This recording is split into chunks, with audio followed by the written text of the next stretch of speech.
Chapter 283. By the Hullen Sea, the cold snow covered the yellow grass, and the lake gradually froze. The grassland man was seizing the last moment to catch fish. The middle-aged man wearing the felt hat looked at the scene on the lake in silence. A pale beard gradually grew on his square and stiff cheeks, making him look even more valiant. A subordinate stood behind him with a respectful expression. The caravan from the Central Plains had been here for quite some time. The tribe's headman did not know what they were waiting for. If they were waiting for the furs to be delivered at the end of summer, it would be a little too early. But seeing that the caravan had given them enough money and goods, no one paid any attention to them. The subordinate looked at the ice and snow on the lake and whispered hesitantly, "Will the tomes of Arcane really appear here?" After a moment of silence, the middle-aged man said, "When the great divine priest of Revelation returned from the south, he released the news that the tomes of Arcane appeared in the wilderness. He must have received confirmation from the Abbey Dean. I heard that Li Qingshan and Huang Yang once calculated in the Wanyan Tower that the tomes of Arcane would appear by the Hullen Sea. It should not be wrong." The subordinate frowned and said after a moment of thought, "Your Excellency, I should not have questioned it. I just feel that it is a little risky to pin all our hopes on the edict issued by the great divine priest of Revelation." After a pause he said softly, "We can't keep the news from Tuyang City. If the imperial court knows that you left the general's mansion without permission and a few days ago, there was confirmation that Lin Ling was indeed dead." The middle-aged man looked at the strategist who had been loyal to him for the past 20 years and thought of his equally loyal subordinate who was already dead. He stroked the hair on his temples and said slowly, "We'll deal with those things in the future. The current situation is complicated. We can only break out of this predicament by obtaining the tomes of Arcane. Compared to that, everything else is irrelevant." He looked at the vast mountains in the north across the lake, and said expressionlessly, "I believe the great divine priest of Revelation because there are few people in the world who know that the passage out of the front gate is at the Hullen Sea." The counselor frowned and asked, "Why not enter the front gate to find the tomes of Arcane? Even if many forces are paying attention, there are very few people who have the ability to enter the front gate. It is better to wait for the opportunity than to wait passively." The middle-aged man looked at the distant north in silence, and did not answer the question. Mr. Ku did not take the tomes of Arcane away, so the tomes of Arcane should still be in the sacred ground. He didn't want to return to the mountain gate. Instead, he waited silently by the lake for an opportunity to snatch it. Apart from strategic considerations, it was mostly because of the fear in his heart. At that time, he wasn't very old, but he could already clearly remember those bloody scenes, as well as that ruthless teacher who had a myriad of incarnations. The counselor looked at the middle-aged man's thoughtful expression and thought silently, "I wonder what His Excellency will do after obtaining the tomes of Arcane. Will he offer it to His Majesty, the Divine Hall, or keep it for himself? Could a scroll of the heavenly book really change everything?" Over the past 20 years, the strategist had followed his lord to struggle for survival. He seemed to have woven an extremely dense net, but in the end this net had bound him, gradually making it difficult for him to breathe. When he thought of this, he could not help but sigh sadly in his heart. The middle-aged man calmly gazed into the distance on the other side of the lake, once again thinking of his deceased teacher. All these years, he, who was born in the Enlightenment doctrine, had struggled to survive between the Empire and the West Hill Divine Palace in order to protect himself and his sister, who was hidden in the Chang, an imperial palace. Back then, his teacher had traveled among the various forces in the world, but he was like a fish swimming in the lake. He was extremely comfortable, and even exuded a sense of happiness. How did he do it? Rough fingers slowly stroked the stone platform, and the animal skin gently trembled in the wind. Standing in front of the bottomless abyss, Tang looked at the giant horizontal and horizontal stone beams in front of him. He recalled the appearance of the Holy Land that his teacher had described in the past. It corresponded with the increasingly desolate world in front of him because of its grandeur. He was silent for a long time. He slowly walked to the edge of the cliff and looked at the endless dark abyss.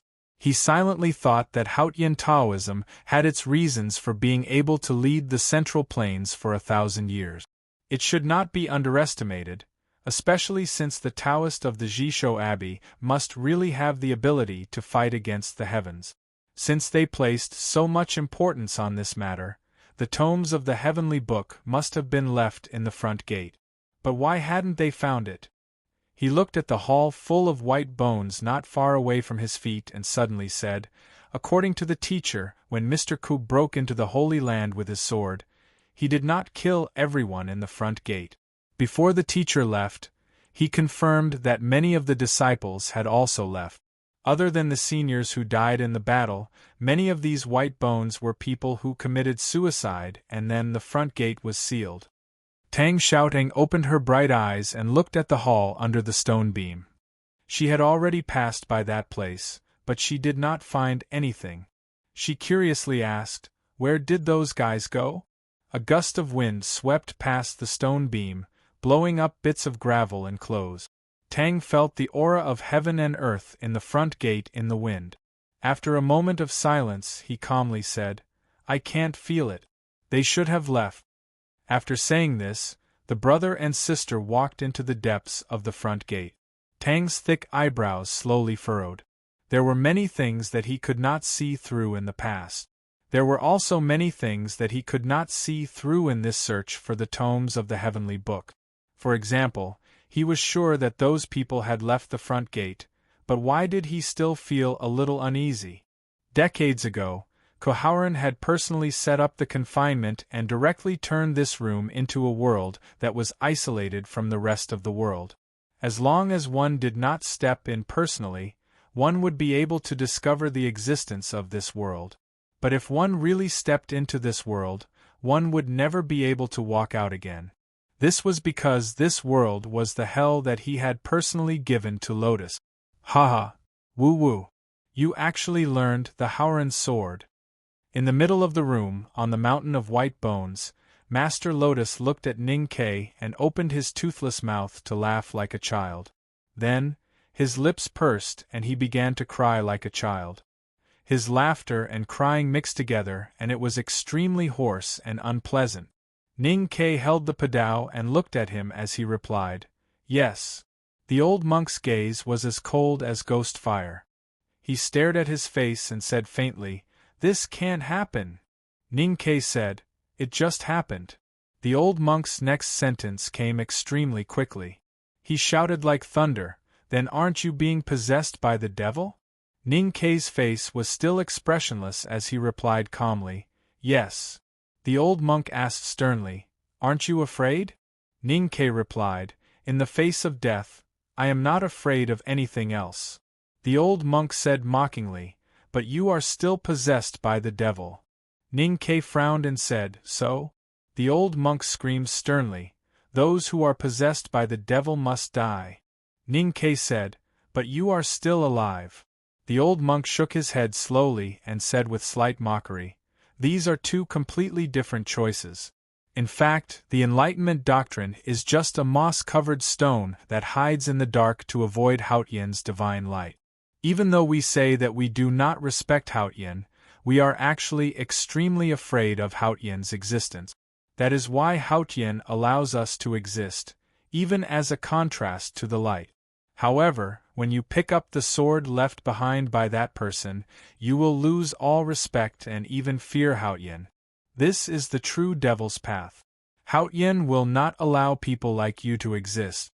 Ning Ke was silent for a moment before he replied, "As long as I am alive, it is better than being dead." The old monk was stunned, and then he laughed crazily.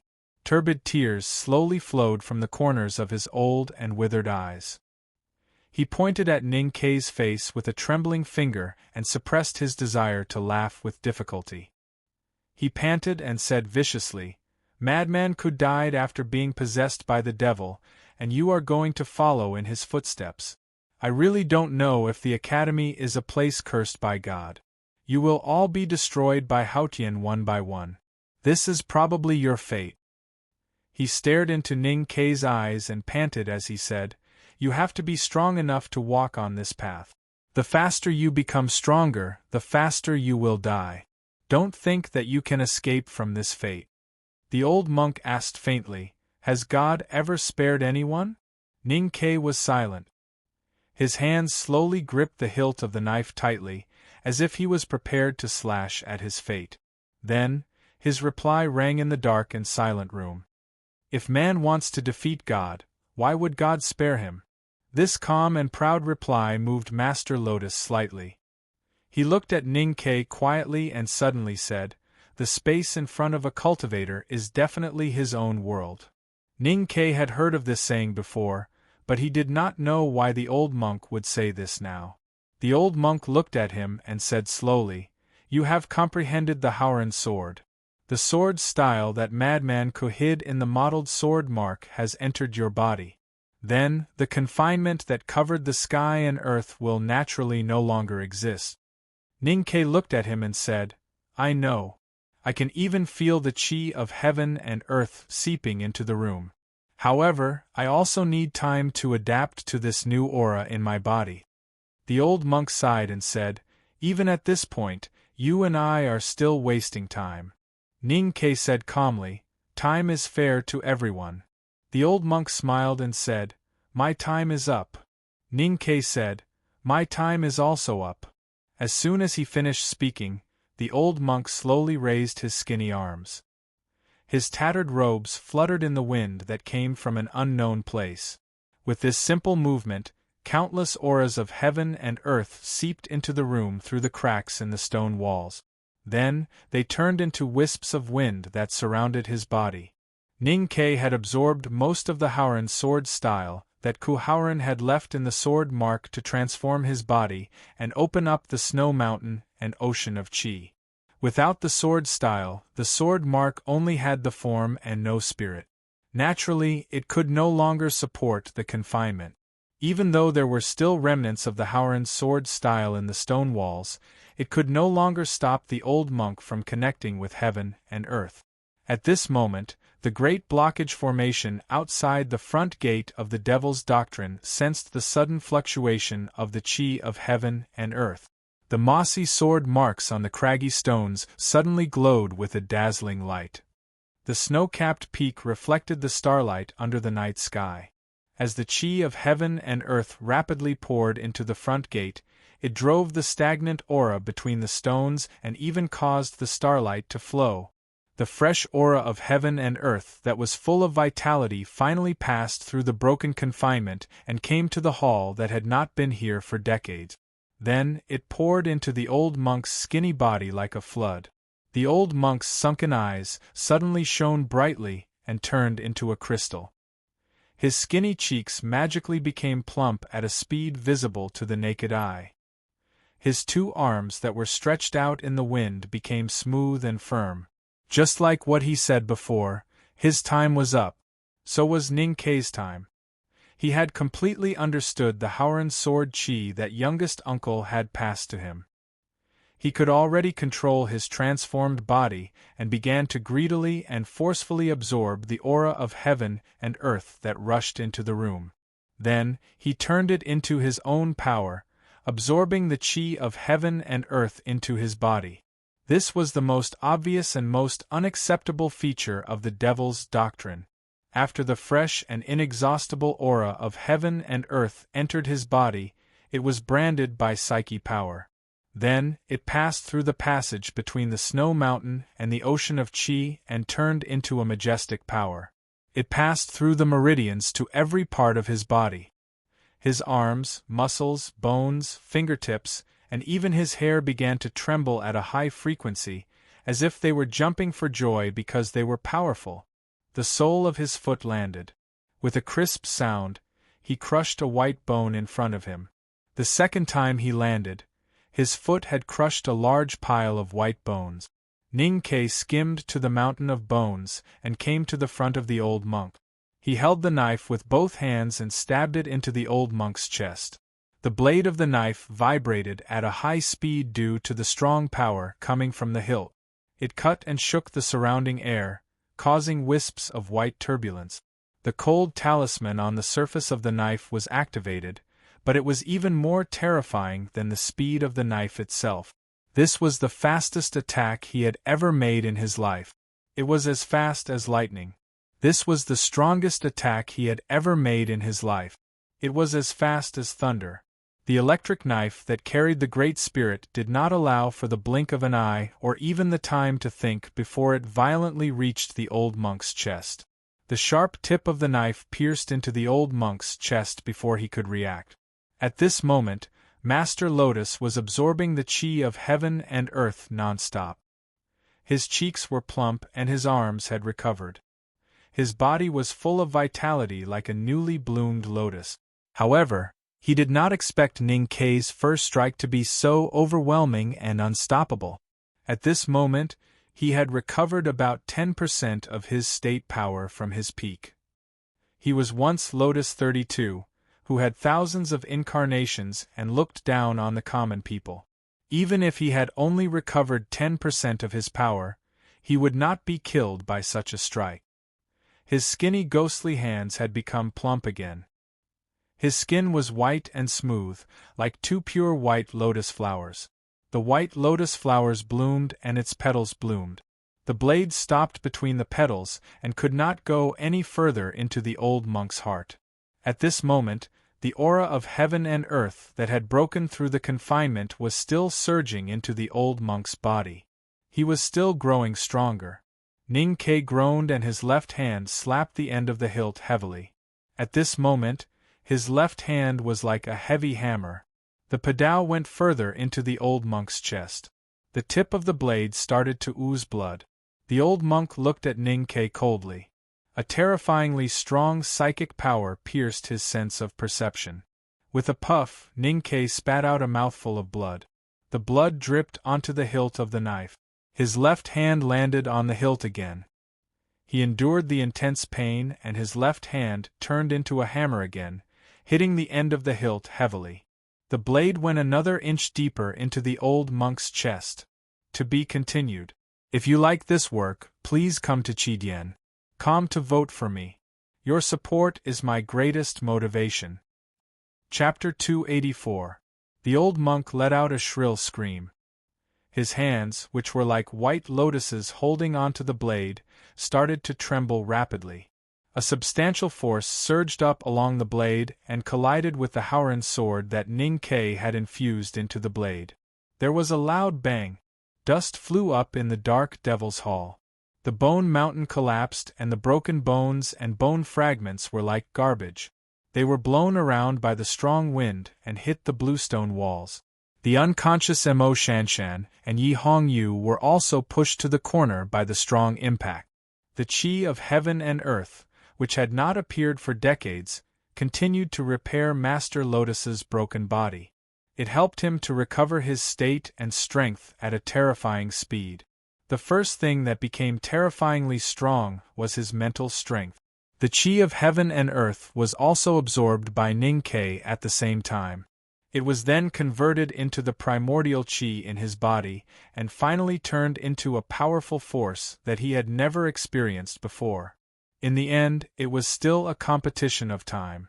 It all depended on whether Ning Kei could become strong enough to kill his opponent before the old monk recovered. That was why Ning Kei did not use the talisman in the pouch or the primordial 13 arrows. This was because these techniques required the chi of heaven and earth to reach a certain strength.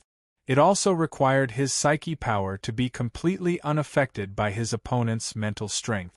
Under such circumstances, he could only trust the 3 padaos behind him. The 3 padaos that had killed countless enemies from Min Mountain to the city of Wei and from the city of Wei to the Spring Breeze Pavilion. However, it was a pity that absorbing the chi of heaven and earth was a technique of the Devil's Doctrine. As a veteran of the Devil's Doctrine, Master Lotus was far more skilled in this technique and state than Ning Quebec. The difference in state between the two of them was too great. Time was not fair.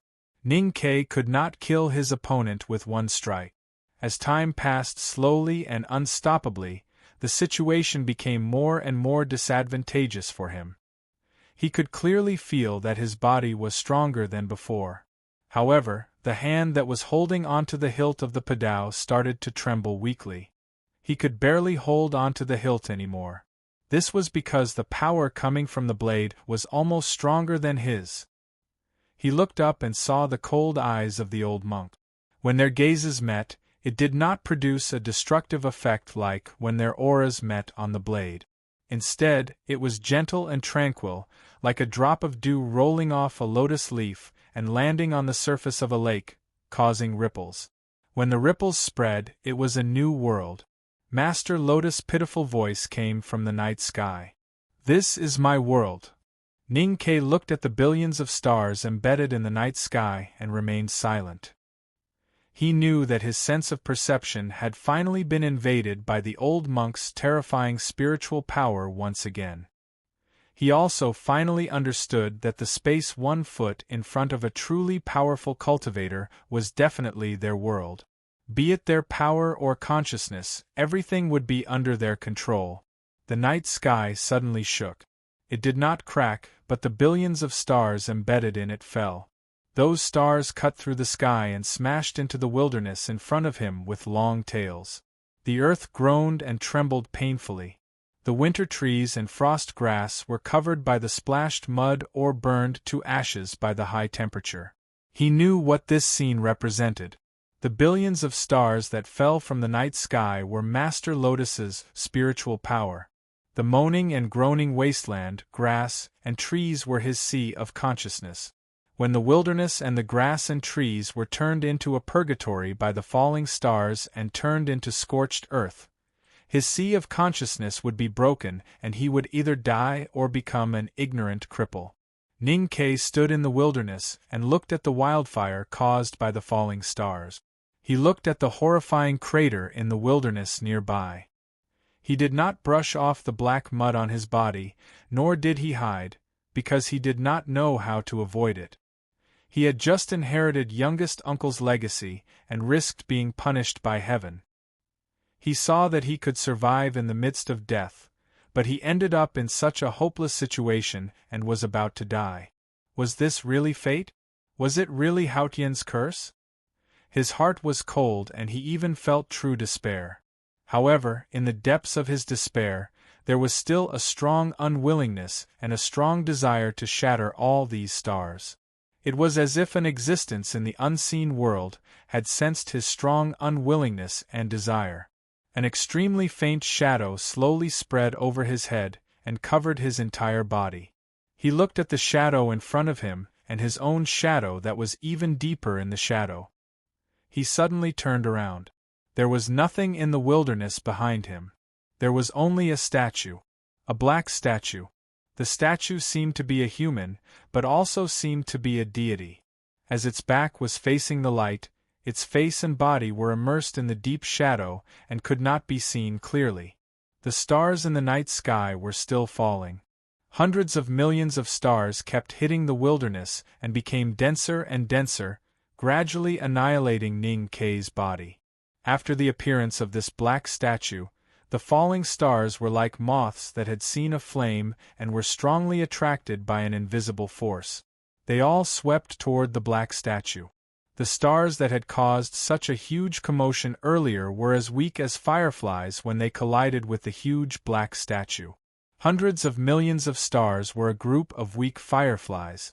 They kept hitting each other and flashed a weak flame. The weak flame was also absorbed by the black statue. The black statue gradually heated up and then turned red, as if it was plated with a layer of blood. It should be very hot, right? Ning Ke looked at the huge statue in confusion and thought so. Suddenly, he felt a sharp pain in his waist. He looked down and saw that his belt was emitting wisps of green smoke, as if it was about to burn. He did not know what was inside, but it was extremely hot. Ning Ke returned to the real world. Only then did he realize that the old monk had pushed the blade out a few inches from his chest. The hard hilt was already at his waist, pressing against something in his belt. That thing was so hot that it seemed to be burning. It was maddening. Ning-Ke stared at the old monk's warm but cold eyes. He held the hilt tightly and pushed it forward. Blood flowed from the corner of his mouth like a waterfall. He roared in pain, his feet digging deep into the limestone floor like nails. He leaned forward and used the hard object at his waist to hold the hilt of the saber. He put all his weight on it, and the edge of the saber went in another inch. The old monk looked at the blade that was slowly entering his chest, and his eyes were filled with disbelief. His mental strength touched Ning-Ke's body and disappeared instantly, like a clay ox entering the sea. The speed of the loss was shocking. In just a moment, his sense of perception was half empty. Using the devil's skill to absorb the chi of heaven and earth relied on pure psyche power to control it. At this time, the psyche power in his sense of perception was drying up. The chi of heaven and earth in the devil's hall did not enter his body but floated towards Ning-Ke's body. The old monk could clearly feel that the power from the blade in his hands had suddenly increased. He glared at Ning-Ke, and then looked down at his waist. There was an extremely soft sound of friction. It was like the gentle breeze from a lake brushing across the lotus leaves. The sharp blade cut off a few fingers and the broken fingers fell slowly. The pure white lotus petals fell off. Ning-Ke let out a muffled groan. The padao in his hand violently pierced forward, accompanied by an unstoppable Howren sword style. The bright blade pierced into the old monk's chest with a puff, directly piercing through his heart. Chapter 4, to be continued. If you like this work, please come to Chidien.com to vote for me. Your support is my greatest motivation. Chapter 285. No matter how strong a cultivator was, if his heart was pierced, he should be dead, right? Ning-Ke was still extremely vigilant. This was because the old monk's state and strength had exceeded all his battle experience. He did not know what kind of survival ability the other party, who had already surpassed the 5 states, had. That was why he did not pull out his knife. Instead, he stared at the old monk's eyes that were inches away from him, looking at the life in the deepest part of his old eyes. With a forceful twist of his wrist, the cold blade directly shattered the old monk's heart into pieces. The old monk's body suddenly convulsed. He clutched his chest in pain, but did not die immediately. Ning-Ke frowned and prepared to pull out his padao to chop off the person's head. The old monk stared at Ning-Ke's waist and suddenly laughed maniacally. His laughter was maniacal, but his laughter was very weak. In the end, it turned into a sobbing sound. He panted and said, "I see. Is this fate?" This old peerless powerhouse finally understood something from Ning-Ke at the moment of his death. He murmured, "I was born a devil. I will die a devil. I thought I could jump out of the 3 realms. But I did not expect that when I finally die, I will know that my life will always be in this mountain." Ning-Ke did not care about what the old monk was saying. He was not an artistic youth, and did not have the hobby of listening to the last words of a strong enemy. He only wanted to kill the other party completely and end this nightmarish encounter. However, when he wanted to pull out his padao, he realized that the old monk's body seemed to have turned into a swamp. The sharp and smooth blade was tightly stuck in his chest. Fortunately, there was no powerful force coming from the blade. His sense of perception did not suffer another mental attack. Since he could not pull out his knife, he would go deeper. Ning-Ke grunted and exerted force again. The padao in his hands directly pierced through the old monk's body. The Howren sword chi in his chest and abdomen flowed along the blade without hesitation. Shaken by the sword's style, the old monk spat out a mouthful of blood. After being imprisoned here for decades, he could only drink water from the cracks of the bluestone rocks and eat white skeletal corpses. Although the old monk was a person who was able to abstain from eating, he was still tortured to the point that he did not look human. Perhaps because of the lack of water, the blood he spat out was black and extremely viscous. It was like the oil at the bottom of a stove that was used to seeing smoke and fire. The old monk slowly sat up straight, ignoring the Howran sword style that was destroying all the vitality in his internal organs. He looked at Ning Kei's face in front of him and slowly spread his hands on his knees, forming the famous Lotus Mudra. Previously he was cut by the blade, and now he only had 4 fingers left on both of his hands. The white bones between the broken fingers were oozing with blood, looking extremely terrifying. However, as soon as the incomplete lotus seal appeared, a clear aura immediately enveloped his body. The gentle and compassionate feeling gradually spread out among the broken bones on the ground. In the west there was a lotus that fell into the world. It had 32 petals, and each petal was different. Each petal was a world. Now there were only 4 petals left. They belonged to the same world, yet it was peaceful because of this. Since it could not jump out of the 3 realms, and since it was only in this mountain, then why did it have to create countless illusory worlds? If it wanted to surpass the 3 realms, why did it have to let the petals go with the wind? It would be more beautiful if it bloomed quietly in the mountain. Master Lotus quietly looked at Ning Kei's eyes. Then Ning Kei heard his voice. He was not controlled by Master Lotus's psyche power and was not forced to enter the world that was 1 foot in front of him. Instead, it was when 2 people's souls met in the psyche realm and they could feel each other's consciousness, or rather their thoughts. The moment they met, Ning Kei could clearly tell that Master Lotus's heart was very calm. It was not joy, but a kind of enlightenment after a thorough understanding. This feeling even seemed to be a little intimate. Master Lotus's eyes were as warm as a spring lake as he quietly looked at Ning Quebec. What is it that I am pursuing? What is it that people of our generation are pursuing? Under the heavenly way, can there be a new world that is different from the past? I don't know, and I also don't know if Ku Howran knew in the end. He looked at the mottled sword marks on the bluestone wall, and a trace of a smile appeared on his pale old face. In the end, you still won. Your successor won. But can he obtain the final victory? The devil's doctrine was destroyed because of you and me. Will it be revived in his hands? My revenge against you will probably start like this, but I don't know how it will end. Or should this be the beginning of my revenge against Haotian?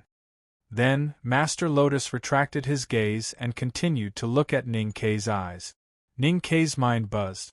He felt that many things were transmitted from the old monk's crystal clear and calm gaze. Those things were not specific cultivation knowledge, nor were they images. They were just some vague feelings. You have already joined the devil. If you want to cultivate the devil's doctrine, you must first cultivate Buddhism. Then, please walk bravely into the darkness. Although you do not have much chance of success and might die the moment you start on your journey, I still wish you well, and curse you. Master Lotus looked at him quietly as he said his last words in this world. He slowly closed his eyes and spread his hands on his knees, like a white lotus withering. Ning Kei held the hilt of his knife tightly and looked in front of him in confusion. There seemed to be a slight sound as the wind blew past. The old monk's body that was hanging on the blade suddenly cracked like a weathered sand sculpture. It fell onto the messy bones on the ground and made a rustling sound. Ashes to ashes, dust to dust, bones to bones. The young master of the Song Kingdom, Lian Xing, came to this world with water lilies. When he was still an innocent baby, he had already joined the devil's doctrine.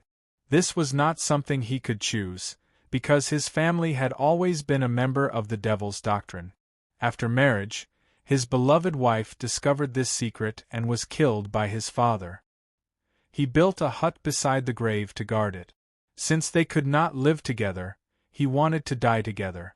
Hence, he entered the grave late at night and prepared to die together. That night, it was raining and he meditated in front of the grave for half a night. Then, he put on his wet clothes and started to travel the world. He left his family and cultivated all the way. He showed his wonderful state in the Lank Temple and became famous. He wanted to destroy the devil's doctrine. However, when the hierarch of the West Hill Divine Palace invited him to join the devil's doctrine, He found himself close to the front gate of the Devil's Doctrine deep in the wilderness. It was only then that he realized that he was born to be a person here. Not a temple, not a temple, not a divine hall, not a Wa mountain, but a mountain abandoned by Haotian. He still wanted to destroy the Devil's Doctrine that was rotten and smelled like the mud at the bottom of the lotus pond.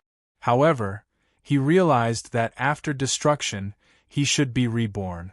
Hence, he wanted to create a new Devil's Doctrine and then create a new world. He had extraordinary talent and cultivated in Taoism, Buddhism and the Devil's Doctrine. He wanted to use the devil to cover the sky and Taoism to obey the heaven. Finally, he used Buddhism to reach the Nirvana realm and jump out of the three realms. Only then could he erase the ruthless heaven's way of the old world and find something that he wanted to find through time. For this, he did not hesitate to do evil. Gradually, he did not know what evil was. He did many earth-shattering things and made a name for himself. He killed thousands of people. Then, he met a man named Koharan. At that time, he had already arranged everything. He only needed to hide on the black jade throne in the Peach Mountain Divine Hall and wait patiently. He waited for Koharan and the headmaster of the academy to die. Then, he would start to change the world. However, one day, he saw a woman beside Koharan. The woman had a pure and charming smile on her face. She looked very much like his former wife. He smiled warmly like a friend and started ahead of time. He did not succeed. He was imprisoned in the netherworld for decades. He waited for hope in desperation. Then, the moment he saw hope, he died. Only when he saw death did he realize that he did not care about anything. Only then did he realize that he had been waiting for death. That rainy night, he did not have the courage to dig up the tomb. From then on, the world was a lonely tomb to him. He was a gravedigger who had gone mad. He was a person who had died long ago in the tomb. Ning Ke stood on the spot with a dazed expression. The padao in his hand slowly fell. Master Lotus died just like that. However, the fragments of consciousness that had been transmitted to his mind previously still existed. Those feelings were complicated and even chaotic, just like Master Lotus. The last sword style in the mottled sword marks on the bluestone wall was still flowing into his body. Together with the aura of heaven and earth, it slowly changed his body. His tattered cotton-padded jacket revealed the gray-white cotton and trembled slightly. Ning Ke wiped the blood from the corner of his mouth. He supported himself with his padao and walked to the corner of the wall with difficulty.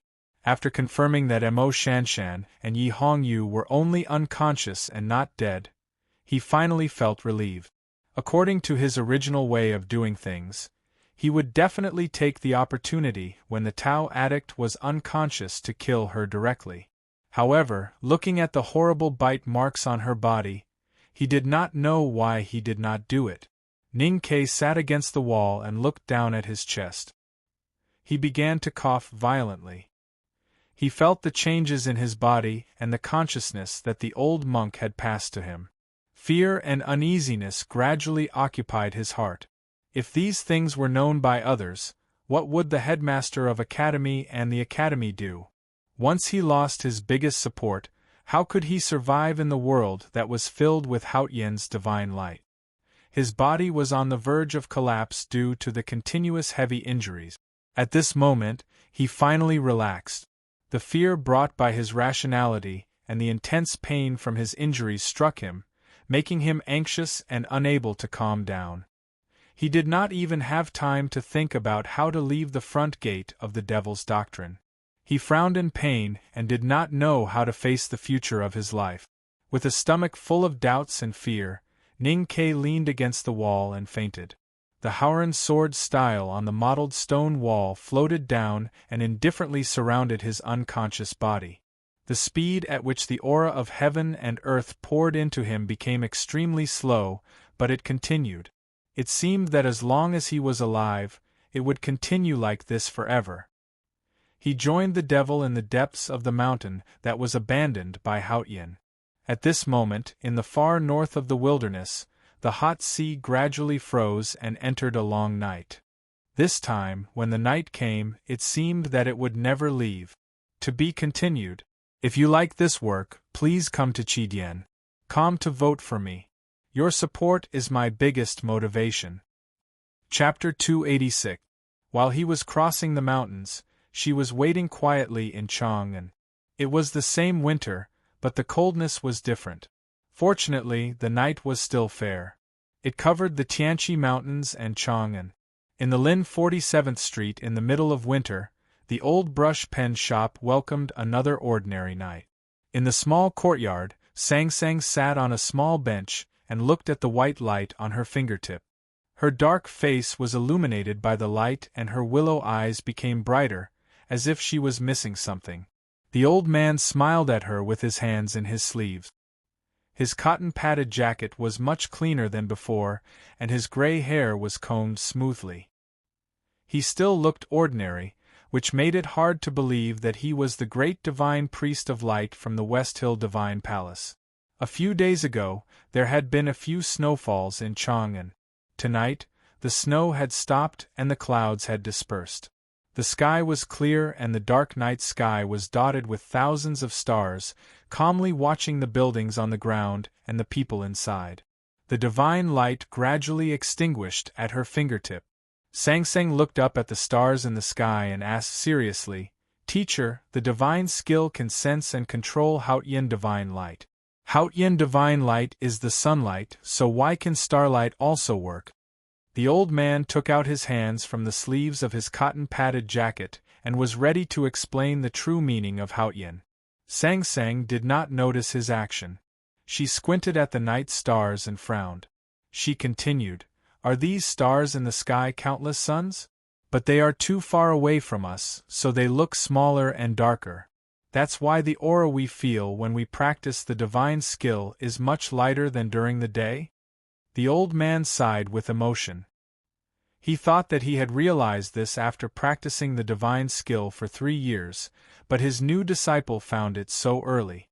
He could not help but feel happy, proud, disappointed, and slightly sour. He said, "Logically speaking, it should be so. But I once saw the stars more than 10 years ago and felt that they were different from what I imagined." Sang Sang stopped looking at the starry sky and looked at the old man's kind face. She asked seriously, "Teacher, cultivation is to control weapons to hit people by controlling the chi of heaven and earth. How should we practice the divine skill?" The old man shook his head with a smile.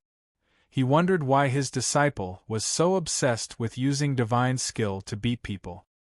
He said softly, "The Haotian divine light is the most tranquil and the origin of all the primordial chi in the world. But it is also the most violent because it can purify everything in the world into nothingness." A withered leaf floated to Sang Sang's knee. She glanced at the snow marks left on the leaf and gently brushed it away. She looked at the old man and continued to ask seriously, "What does Haotian divine light rely on to purify everything in the world? Like burning firewood?" He didn't expect the little girl to use firewood cooking as a metaphor for the purification of the divine light. The old man couldn't help but laugh. Then, he explained seriously, "You can imagine the divine splendor as countless tiny particles.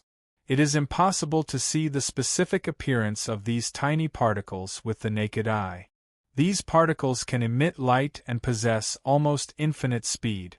However, once they travel at almost infinite speed, they will lose all their power. The spread of the power of the divine light is more like the ripples of a lake. The power contained in the waves is where its power lies. But your metaphor is right. Only when the particles in the divine light begin to vibrate violently and produce a high temperature that cannot be seen in the world will it show its unique power of purifying everything in the world." The old man looked at Sang Sang's little face, paused for a moment and said seriously, "The divine skill is a very powerful ability. However, the greater the ability, the greater the responsibility. Anyone who wants to have this ability must have the corresponding moral character." He must have a pure and transparent heart without a trace of darkness. Only in this way will he not be devoured by the divine skill. In his eyes, Sang Sang was clean and transparent from her hair to her toes.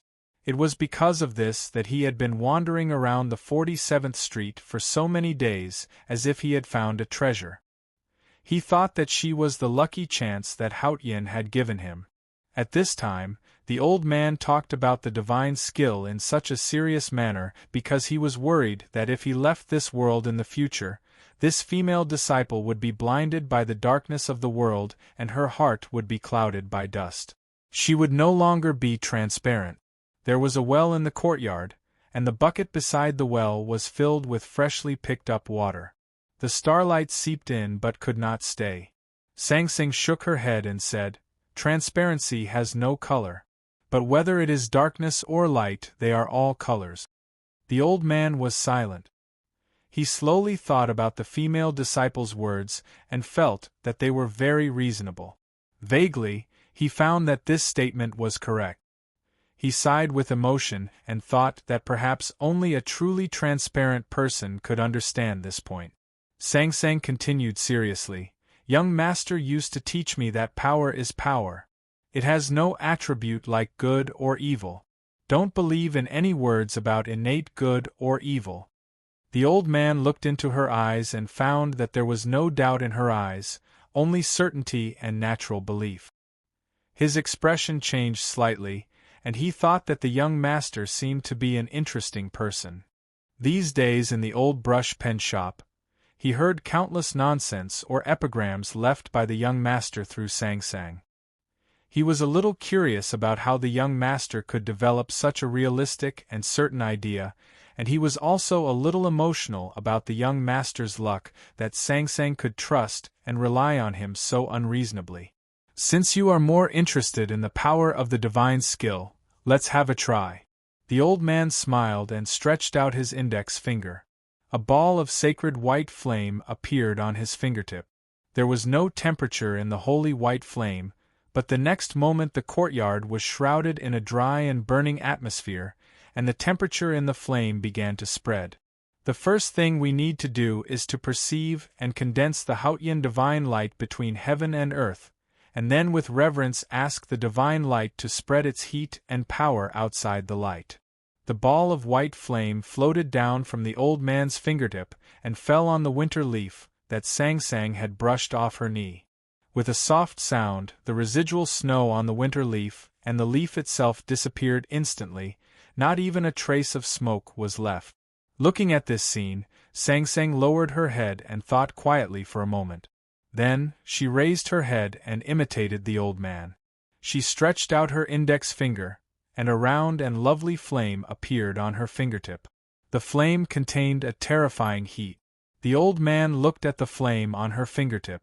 Although he had felt too much shock from this little female disciple these days, his old eyes still couldn't suppress the expression of amazement and joy. She could condense Haotian divine light with one look and use Haotian divine light with another look? The old man was praised as the most outstanding great divine priest of light after the legendary figure 1,000 years ago. He was the person closest to Haotian in the world. However, he was very clear that he could not do this, and neither could the person 1,000 years ago. Sang Sang looked at the flame on her fingertip and hesitated. It seemed that she did not know how to deal with it. She looked at the kitchen, at the firewood under the stove and the pot of water on the stove. She thought that she had prepared to boil water. Suddenly, her willowy eyes brightened. She gently flicked the flame on her fingertip into the eye of the stove. The round flame floated into the stove and gently landed on the dry wood. With a light sizzling sound, the dry wood was instantly ignited and began to burn fiercely. In just a moment, the water in the pot began to emit wisps of steam. The flame that floated into the eye of the stove did not burn the firewood into smoke, which showed that the divine light condensed by Sang Sang was far from that of a real powerhouse of divine path in terms of purity and power. However, there was no frustration on her face. Instead, she showed a happy smile, thinking that she did not waste the firewood or the flame on her fingertip. It was really good. Then she said, "Teacher, the water is hot. You can wash the dishes." The old man stood up and clumsily rolled up his thick cotton sleeves. He walked towards the direction of the kitchen, thinking that it was fortunate that they had fish ball noodle soup instead of chicken noodle soup. The bowl should not be stained with too much oil and should be easier to wash. "My name is Bao, but my surname is Weak, so I am weak." That's all for this chapter. But why am I so happy when I write about Sang Sang? Really? To be continued. If you like this work, please come to Chidien.com to vote for me. Your support is my greatest motivation. Chapter 287. The old brush pen shop did not keep idlers. Except for Ning Quebec, Sang Sang took in the old man and even persuaded him to start cultivating the divine skill. She sincerely called him her teacher. But thinking of the old man's cowardly appearance before they met, she arranged a lot of housework for him, so that he would not become the kind of old man who carried a teapot and walked around in the street, basking in the sun and picking his teeth, pretending to be pitiful and scolding his daughter-in-law. The old man was not used to it at first. Since he left the small Taoist temple in the kingdom of Song decades ago, he had never done such chores as washing dishes and wiping tables. Whether he was sitting on the throne or being imprisoned in the secluded prison behind the Peach Mountain, there were countless people serving him. As the great god above the clouds, when had his hands ever been stained with water? But now he had to learn these things, because it was Sang Sang's request. He was Sang Sang's teacher, and he also thought that a successor should learn to respect his teacher. But he was very clear that if he did not listen to this little girl, he might no longer be her teacher at any time, which was absolutely unacceptable to him. Therefore, the most outstanding great divine priest of light in hundreds of years, who proudly betrayed the divine hall and single-handedly broke the confinement array set by the great divine priest of judgment, fell into the cage of life in front of Sang Sang. If the world's devout followers of Haotian Taoism knew what happened to the old man now, that he was doing chores in a shabby alley in Chang'an City, they would probably faint with grief and indignation. No matter how incredible it was, once it was done many times, people would get used to it and even start to enjoy it. It seemed that the great divine priest of light could not escape this natural cycle. The old man rolled up his cotton sleeves and stood by the stove, holding a loofah pulp in his hand and carefully washing the dishes. Because his movements were getting more and more skilled, and it seemed that he would not break the dishes today, he subconsciously became happy, and a childlike expression appeared on his face. After finishing the housework arranged by Sang Sang, the old man walked back to the front berth and put 2 square tables together to make a temporary bed. He took out a quilt from the corner behind the display shelf and laid it on the bed. He blew out the oil lamp and lay down to sleep. The starlight of the winter night shone on Lin 47th Street through the lattice on the shop door. The old man looked at the frost-like starlight on the ground, pressed the corner of the quilt tightly, and let out a comfortable sigh. He was very satisfied with his decision to leave Peach Mountain, very satisfied with his decision to come to Chang'an, very satisfied with his current life. Therefore, he forgot why he left Peach Mountain, why he came to Chang'an, and even rarely thought of the Black Shadow. Perhaps he subconsciously wanted to extend his life a little longer. To be able to find a successor was a happy thing, and to be able to find a successor like Sang Sang was an indescribable happiness. The old man believed that there had never been such a person in Haotian Taoism in the past 1,000 years, and there probably wouldn't be another one in the next 1,000 years. Sang Sang would definitely inherit his mantle and go further than him. She would eventually see the magical world that he had once glanced at with infatuation. The old man felt that he was not far from death. However, before he died, he could already see the future after death, and it was a bright and beautiful future that made him exclaim in admiration. How could he not be happy? Sang Sang, who was in the house behind the shop, was also ready to sleep. She filled a bucket of remaining hot water and began to warm her feet. She kicked the water gently with her smooth and delicate feet, like a duckling playing in the pond. A 14-year-old girl living alone took in an old man of unknown origin, and the old man had been peeping outside the old brush pen shop for many days. It didn't seem right, but Sang Sang did it. This didn't mean that Sang Sang was a kind and gullible person. She might be kind, but she had been following Ning Ke around in this world for so many years, so she knew how sinister people could be. The reason why she took in the old man was that she saw the holy light exuding from the old man's fingertips, and then she confirmed that she could help Ning Ke fight after learning the divine skill. This reason was very important. In the past 10 years, it was Ning Ke who fought and killed for her, and she could only hide under the big black umbrella, occasionally shouting.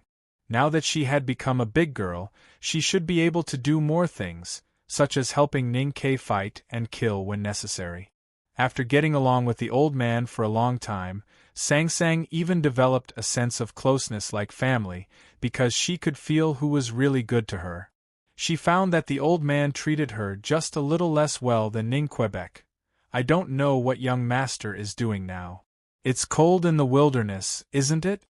Sang Sang opened her eyes and looked at the roof, her little hand on the slightly cold brick bed, imagining Ning Ke's life in the wilderness. This was the longest time she had been separated from Ning Ke, and she couldn't get used to it. Because Ning Ke was not at home, she felt that there was no need to warm the newly built brick bed in the north of the house, so she habitually began to be thrifty. These days, the amount of silver charcoal under the brick bed was pitifully small, and the surface of the brick bed was somewhat refreshing. She took out the talismans left by Ning Ke from the cabinet and carefully stuck them on the outside of her underwear. Logically speaking, except for Ning Ke, no one else could stimulate the heat in these failed fire talismans, and he obviously forgot about it. But for some reason, perhaps because she began to cultivate the divine skill, her little body gradually warmed up. The winter of the 14th year of the Tianqi era came earlier and colder than usual. Sang Sang raised her little hand to her mouth and gently breathed out 2 hot breaths. Looking at the mist in her eyelashes, she thought of something. After a moment of hesitation, she took out Ning Ke's bedding from the big cabinet, opened the door and walked into the front bed, and gently covered the old man with it. A warm bed was the most insidious enemy of getting up. So the old man woke up late the next day. Looking at the bright sky outside the shop, he was shocked to think that he had forgotten to line up to buy the hot and sour noodle slice soup. When he hurriedly got up to wash up, he saw a piece of paper pressed down by a stone on the small stool by the well. On the paper was Sang Sang's young but beautiful handwriting. I just remembered that a sister asked me to go to her house for dinner at night. She will probably be there all day. Teacher, you don't have to wait for me to eat. If you get up late and can't buy the noodle slice soup, you can go to the shop next door to eat. I told Aunt Wu. The snow on the black tiles of the South School Abbey of Haotian Taoism was quietly looking at the red palace wall not far away in the morning light. Li Qingshan, the nation master of Tang, coughed slightly and looked at the files on the table. He frowned slightly. The official of the Imperial Center Administration, who came to report, bowed and said seriously, Mr. 13 has left the palace and must have entered Tianqi Mountain. I don't know if he can find the front gate of the Devil's Doctrine. As for the tomes of Arcane, Nation Master, if the Imperial Court does not send masters there, I'm afraid it will be difficult to get it in front of the Divine Hall. Li Qingshan shook his head and said after a moment of silence, when His Majesty sent Ning Ke to the wilderness, the Imperial Court did not know about the tomes of Arcane. Later, they decided to let him have a try. It has nothing to do with the Imperial Court or the South School or the Imperial Center Administration. This is the idea of Mr. Second of the Academy, so it is the Academy's business. You don't have to think too much. There was no need to think too much because it was meaningless to think too much. The tomes of Arcane in the wilderness was enough to attract the attention of too many forces, especially the West Hill Divine Palace. It was obvious that they had made sufficient preparations for this.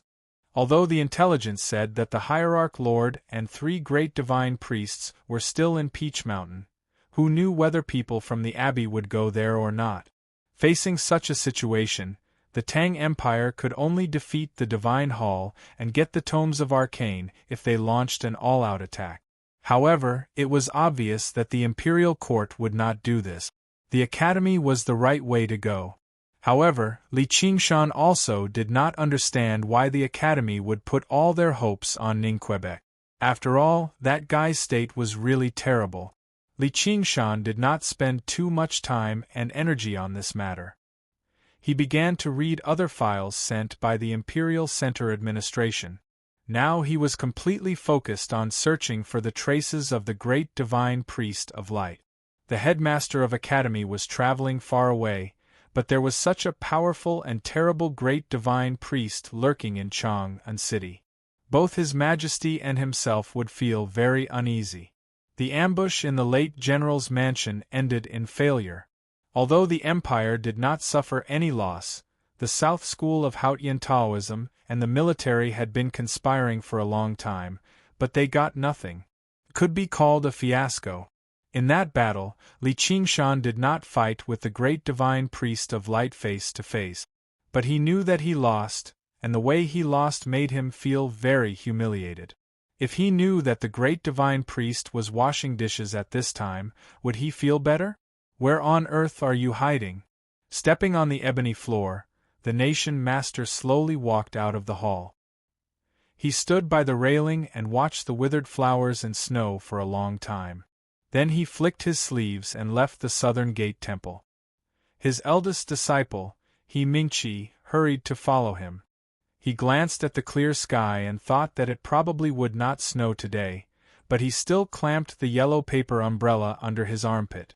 On the top floor of Wanyan Tower Temple, monk Huang Yang was transcribing Buddhist scriptures when he heard the sound behind him. He looked back and saw Li Qingshan's slightly haggard face. He sighed in his heart and stood up to greet him. He looked at his tired face and said, "According to the great divine priest of revelation, the Ming hand scroll should be resurrected in the wilderness and can't get away from the location of the front gate of the Devil's Doctrine. But a few days ago you calculated it, and the location indicated on the map by the cinnabar pen was the Hulun Sea. There is still some distance between the two places." It was quiet at the top of the pagoda. Huang Yang did not have the habit of ordering the little monk around, so the conversation between the two could not be heard by others. Li Qingshan shook his head and said, "After all, the Tomes of Arcane is a sacred relic of Haotian Taoism. The Imperial Court really has no reason to take action. Our South School is in an even more awkward position. Now that the Academy has taken it over, I will no longer care about this matter." Huang Yang looked at him quietly and suddenly said, "Are you going to care about that matter all the time?" Li Qingshan said calmly, "The divine priest of light is in Chang'an. His Majesty will not allow the Divine Hall to send people here. That is my responsibility. As the nation master of Tang, I have the responsibility to protect the Empire and this capital." Then he looked at Huang Yang and said seriously, "You have to be careful these days." Monk Huang Yang put his palms together and said slowly, "What kind of person is the divine priest of light? I am just a nobody who has nothing to do with the world and hides in a shabby pagoda copying scriptures. Why would he want to come and verify his cultivation with me?" After saying this, he walked to the edge of the pagoda and looked at the magnificent Chang'an under the clear winter sky.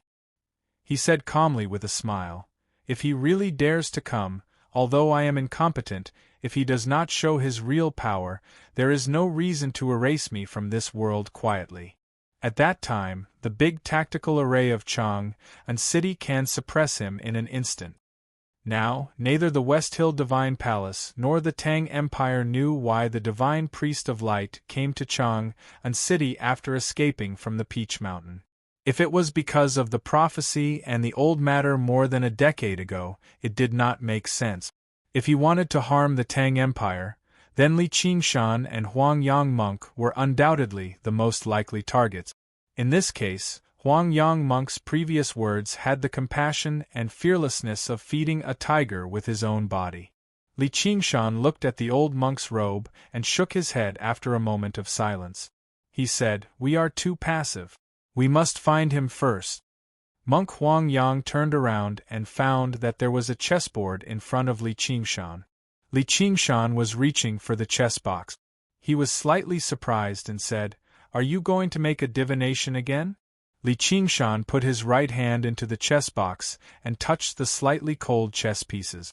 He nodded. Monk Huang Yang frowned and said, "Your divination ability is at the cost of your lifespan. Why do you do this?" Li Qingshan said calmly, "These days, Senior Brother has been looking for the Divine Priest of Light in Chang'an City. Until today, he has still found nothing. He has taken such a big risk, so I have to do something." Master Yen Sei was the most powerful divine talisman master in the world. Even in the West Hill Divine Palace, he could be on an equal footing with the Hierarch Lord and the Great Divine Priest. Wei Guangming was the most powerful divine priest of light in hundreds of years. No one in the world knew who was more powerful. However, this kind of search and encounter was extremely disadvantageous to divine talisman masters. The crisp sound was like the spring rain coming to the world ahead of time. Dozens of chess pieces jumped and spun on the chessboard. Then, they calmed down and stopped moving. Li Qingshan had casually pulled out these chess pieces from the box, but it was very strange. There was only a single white piece, while the rest were all black. The black, matte stone chess pieces piled up silently on the left side of the chessboard, surrounding the white piece in the center. Li Qingshan looked at the chessboard in silence for a long time. Then he said, "He is still in Chang'an, not far from us." Chang'an City seemed to have been stimulated by something this winter, and became as moody as summer. It had been sunny last night and this morning, but after a while, the sky was covered by gray clouds and snowflakes were falling. He Mingshi looked up at the sky and heard the footsteps in the tower behind him. He quickly took out the yellow paper umbrella from under his armpit and opened it. Looking at the nation master's cheeks, which were even more haggard than before, he could not help but feel nervous. Returning from Wanyan Tower to Nanmengui, he Mingshi went straight to the kitchen and personally watched the handyman brew the medicine. As the eldest disciple of the Tang Nation master, he did not have a very good aptitude for cultivation. He knew that he could not persuade his teacher not to waste his mind and even his lifespan to perform divination, so he could only do what he could. He held the boiling medicine bowl and slowly walked into the quiet Taoist temple. Li Qingshan sat by the window and looked at the flying snow outside. He did not look back when he heard the footstep. He waved his hand to let him put down the medicine bowl. He Mingshi did not put down the medicine bowl. Instead, he knelt beside him and raised the medicine bowl with both hands, silently and stubbornly asking his teacher to take the medicine first. Li Qingshan sighed helplessly. He took the medicine bowl and drank it slowly. Then he sighed and said, "You are so silent and stubborn. Even if you are in charge of the Imperial Center Administration, you are not suitable. If I die in the future, what will you do?" Beautiful Monday morning. Please vote for Jiang Ye's youngest and freshest recommendation, Dear Big Guy. To be continued. If you like this work, please come to Chidien.com to vote for me. Your support is my greatest motivation. Chapter 288. Your aptitude in cultivation is limited. You have made little progress in Taoism over the past 10 years. Your temperament is not suitable to deal with the civil and military officials in the court. Naturally, you can't be the master of the nation. But you are my disciple. Without the dazzling Taoist robe of the master of the nation, I'm afraid that the people you offended will harm you. Li Qingshan looked at his eldest disciple, his eyes full of worry and helplessness. He Mingshi lowered his head and answered, "I really don't have much ability. I've been used to serving master and uncle these years, doing some general affairs such as files. If you die in the future, I'll go to your grave to practice Taoism after I've finished the rest of the things I should do. I don't need to seek knowing destiny state, I just want to live a few more years. Guarding a lonely grave in the bitter wind and rain? That sounds a bit too bleak. Li Qingshan laughed out loud and then stopped smiling. He looked at He Mingqi and said, His Majesty ordered you to supervise the first prince's study. I know you have a good relationship with him, but this matter will bring you great trouble in the future. In order to deal with those possible troubles, I think you should make some preparations in advance. At this point, his voice suddenly deepened. He Mingqi was slightly stunned. He moved his knees 2 steps forward and listened to the words that floated into his ears. His expression became more and more nervous. There was a look of disbelief in his eyes. He raised his head and was shocked speechless. Li Qingshan looked at his disciple and seriously exhorted, When I met His Majesty in the past, we met at the fortune-telling stall outside the fragrance workshop. As long as I don't act recklessly, His Majesty will always allow me to fool around.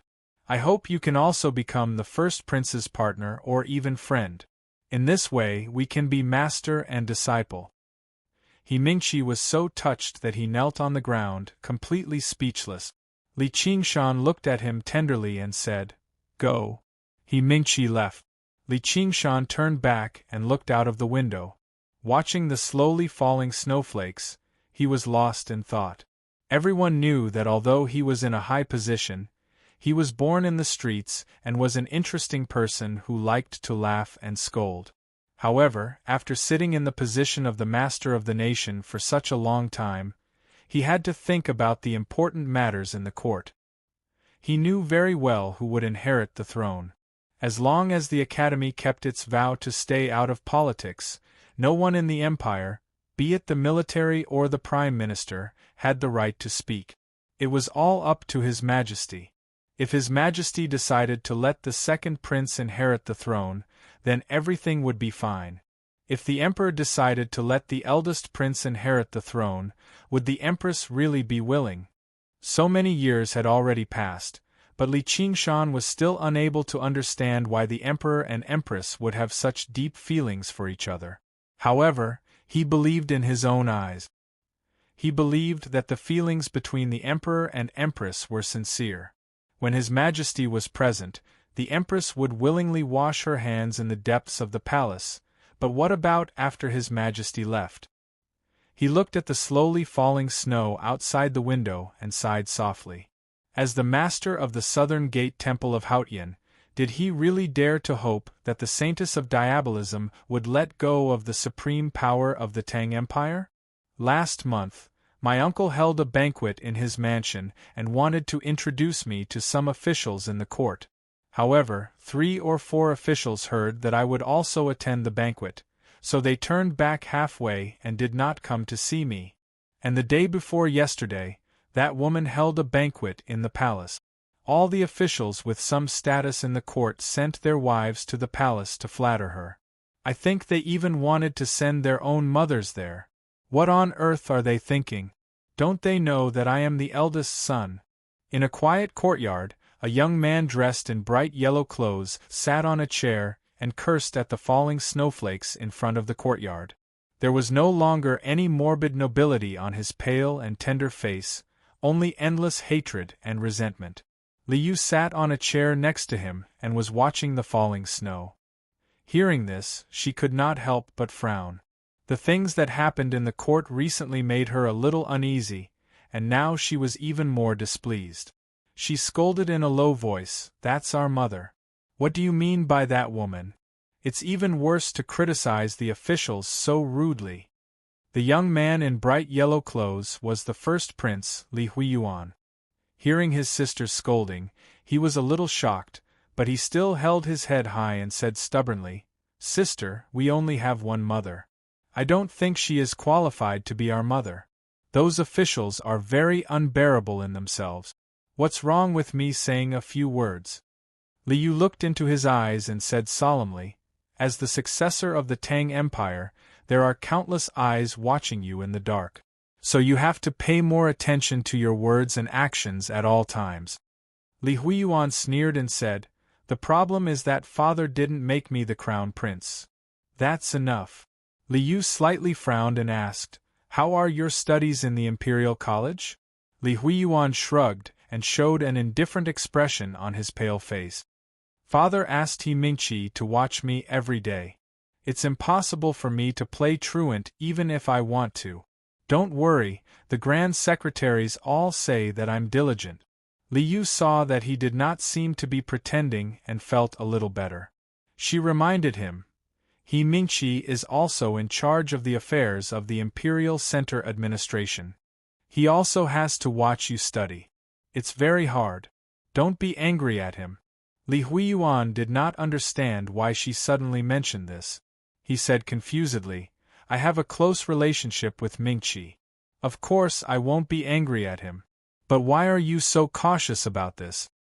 Li Yu looked at the falling snow in front of the courtyard and said slowly, "A few days ago, the Academy, the Imperial Court and the Southern Gate Temple finally reached a consensus that Ning Ke would not be a visiting professor of the Southern Gate Temple, but would directly take over the position of the Nation Master. But He Mingqi is after all the Nation Master's disciple and is deeply loved by the Nation Master. It's crucial for us to get the support of the South School of Haotian Taoism. Although I haven't asked him, I believe he will support us because of my relationship with Mingqi." Li Huiyuan thought that even if He Mingqi could inherit the influence of the nation Master Li Qingshan in the South School of Haotian Taoism in the future, he would not be able to sit on the position of the Nation Master. He could not help but feel a little regretful. He touched his head and sighed, "I'm afraid that Ning Ke will be a key in the future. I don't know how to make him surrender." Hearing this, Li Yu raised her thin eyebrows and scolded, "I told you to be careful. But you dare to say anything? As a core disciple of the headmaster of the academy, who in the world is qualified to say that he will surrender?" Li Huiyuan could not hide his arrogance and said contemptuously, "Even if I can't do it now, when I sit on the throne in the future, there will be countless masters in the Imperial Center Administration and thousands of soldiers in the military. Do you think I will be afraid of him?" Hearing this, Li Yu was angry and disappointed. She stared at him and said in a low voice, "The Academy does not interfere in the court affairs and obeys the law of the Tang Empire. That is the rule set by the headmaster of the Academy.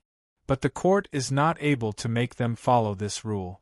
If you want to sit on the throne safely, you must remember that you must maintain respect for the Academy in front of others and behind the scenes. Do you hear me?"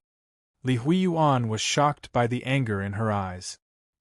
He felt a chill in his heart and nodded subconsciously. Then, to make her happy, he held her hand and shook it gently. He said with a smile, "I know, sister. No one in the world is qualified to say that he will surrender to the Academy. But I believe you can make Ning Ke surrender." Hearing this, Li Yu thought of the bonfire on the journey, the story beside the bonfire, and the lad carrying 3 knives on his back. She could not help laughing at herself and said lightly, "I don't have that ability." At this time, a nanny came up and said softly, "The young prince is awake. Miss Sangsing told him a couple of stories and brought him here." Li Yu glanced at her brother and said, "You go back to the palace first. Father will test you again tonight." Li Huiyuan was puzzled and said, "What's there to be afraid of? Father has never opposed me and my brother being close." Li Yu frowned and said helplessly, "You have a bad temper. It's better to stay away from you." Sangsing seems to be indifferent, but her heart is as clear as a mirror. You can't hide your boring thoughts from her. Li Huiyuan was so angry that he laughed and said, "She is just a little handmaiden. Why should I stay away from her?" Li Yu did not bother to explain anything to him. She directly picked him up from the chair and summoned the eunuchs in the palace. She told them to escort him back to the palace quickly. Looking at the yellow figure disappearing at the stone gate of the garden, she could not help but shake her head. Although her brother had made a lot of progress in the past year, he was still young after all. There were still many things he did not understand. Sang Sang was indeed a very ordinary and even lowly handmaiden. Her status was certainly far from that of a prince of the Tang Empire. However, Li Yu was very clear that this little handmaiden was the key to making Ning Ke surrender and getting close to the academy. Putting the brush on the inkstone, Li Yu looked at the small regular script she had written and turned to ask, "What do you think of my calligraphy? Do you still like them?" Sang Sang shook her head and said, "I don't know how to judge the quality of calligraphy. As long as it is neat, I think it looks good." Li Yu did not believe her and said with a smile, "Your young master is one of the famous calligraphers in the world. You have followed him for so many years. How can you not know the quality of calligraphy? How can you praise him when he is grinding ink and adding incense in the middle of the night?"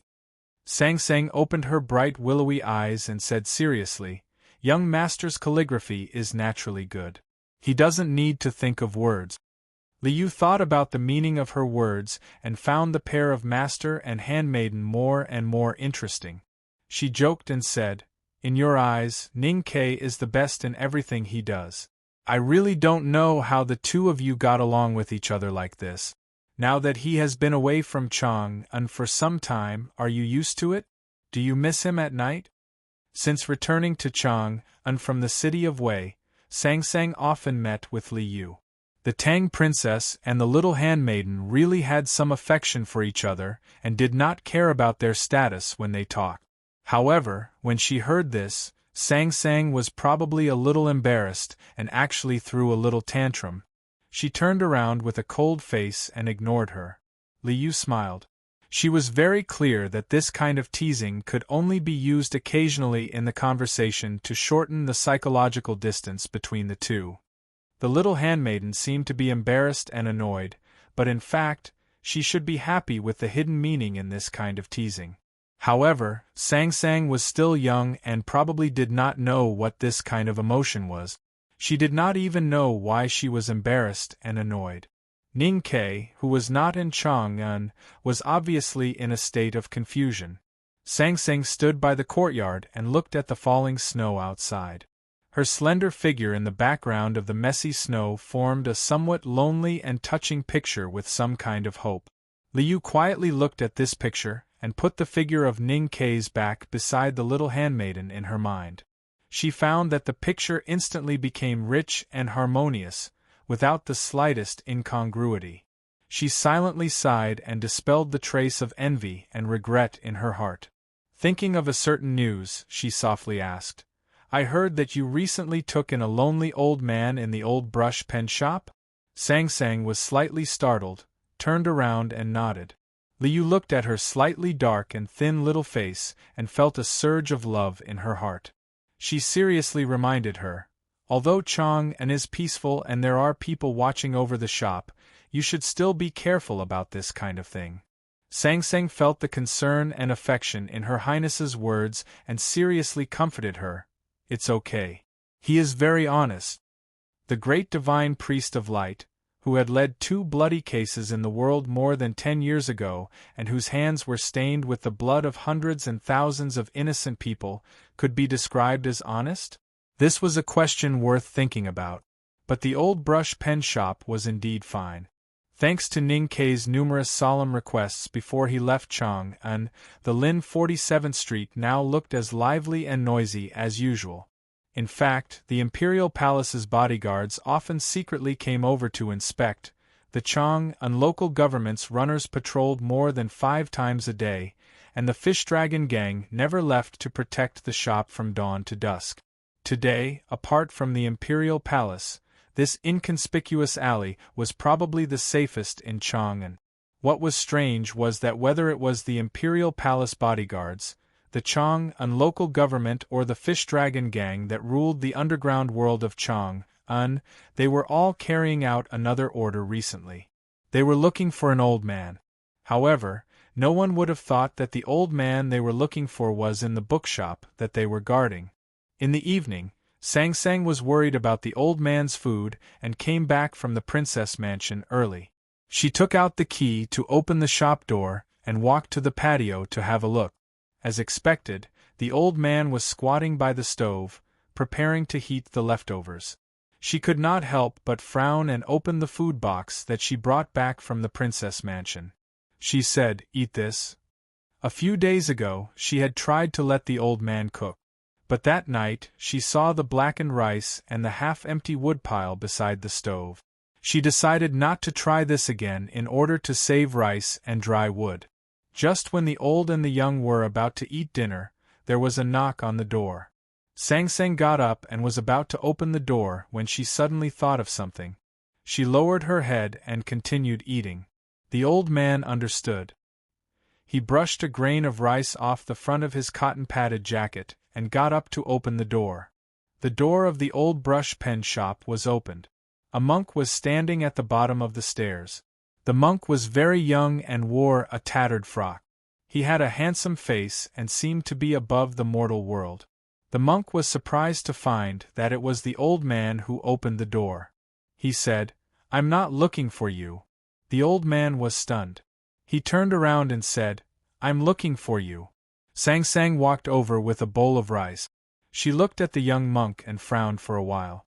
She remembered that she had seen this person by the meadow outside the academy when Ning Ke climbed the mountain to the second floor. The monk's eyes suddenly brightened when he saw Song Song's little black face. He recited excitedly in a trembling voice, "Beautiful girl, the love monk Wu Dao has finally found you. These days I have made a few new poems for you. You're the flower on the cliff, waiting for me to pluck it. You're the fish in the lake, entangled in a net made of aquatic plant. You're the biggest obstacle on the way to the other side. I'm willing to stay with you and never leave." Sang Sang listened to the words like flower and fish, and glanced at the yellow croaker in the bowl. "Please vote enthusiastically to encourage me, who is a little depressed and restless." To be continued. If you like this work, please come to Chidian.com to vote for me. Your support is my greatest motivation. Chapter 289. Sang Sang didn't think this poem was good. She thought it was worse than the one she wrote for Ning Ke to kill people. She also remembered that this monk had threatened her and Ning Ke outside the academy, so she turned around and closed the door. The door was blocked by Wu Dao's hand. He didn't hide the obsession and crazy possessiveness on his face. He looked at Sang Sang and said excitedly, "I promise you that I will kill your young master as soon as possible so that you can freely follow me to the ends of the earth to see the ebb and flow of the tide and the blossom and wither of the flowers." Hearing this, Sang Sang turned around and looked at his face seriously. Wu Dao looked at the little handmaiden's serious expression and became more and more intoxicated. He reached out his hand and wanted to touch her face. As his fingertips approached the slightly dark face, he seemed to be able to clearly feel the clear and intoxicating smell of Sang Sang seeping into his body. He breathed a little quickly and said very seriously, "I have never met a girl who can make me so excited in my life. You must be mine." When he said these words, his expression was solemn and dignified, without any greedy or infatuated expression. His tattered monk robe was fluttering in the wind, but every pore on his handsome face seemed to be flowing with a feverish body fluid, and every word seemed to spread obscenity into the wind. Sang Sang took a step back to avoid the wet and sticky fingers that were like the tongue of a poisonous snake. She looked at the monk's slightly bulging crotch. There was no disgusting or even any emotion on her face. She turned around and reached out to take a basin. The wooden basin was filled with yesterday's vegetable washing water, which was specially stored for flushing the toilet. The old man sneaked back to the backyard and took out the basin of water. He waited calmly by the side. Sang Sang took the basin of water, raised her arms and splashed the water in front of her. There was a splash. The dirty water mixed with mud splashed on Wu Dao, drenching him from head to toe. 2 yellow and smelly rotten vegetable leaves drooped on his shiny bald head. The dignified and serious expression on his face suddenly froze. With a bang, the wooden door of the old brush pen shop was closed tightly. Wu Dao, who was soaking wet, stood at the bottom of the stone steps in a daze. After a long time, he came to his senses. He reached out his hand to wipe off the muddy water on his face. He slowly picked off 2 rotten leaves from the top of his head. A smile gradually appeared on his solemn face. During the 2 encounters with Sang Sang, he did not hide his greed, excitement, and fanaticism. But at this time, a basin of water was poured over his head, and his heart was drenched. For the first time, the smile on his face showed coldness and indifference. That was because Wu Dao was very pained and angry. He did not understand why this little maid would treat him like this. He had lowered himself to please her, to bring her into his room and take care of her on top of the brocade quilt. Was there anything wrong with that? Shouldn't you feel honored and then faint from happiness? How dare you splash water on me?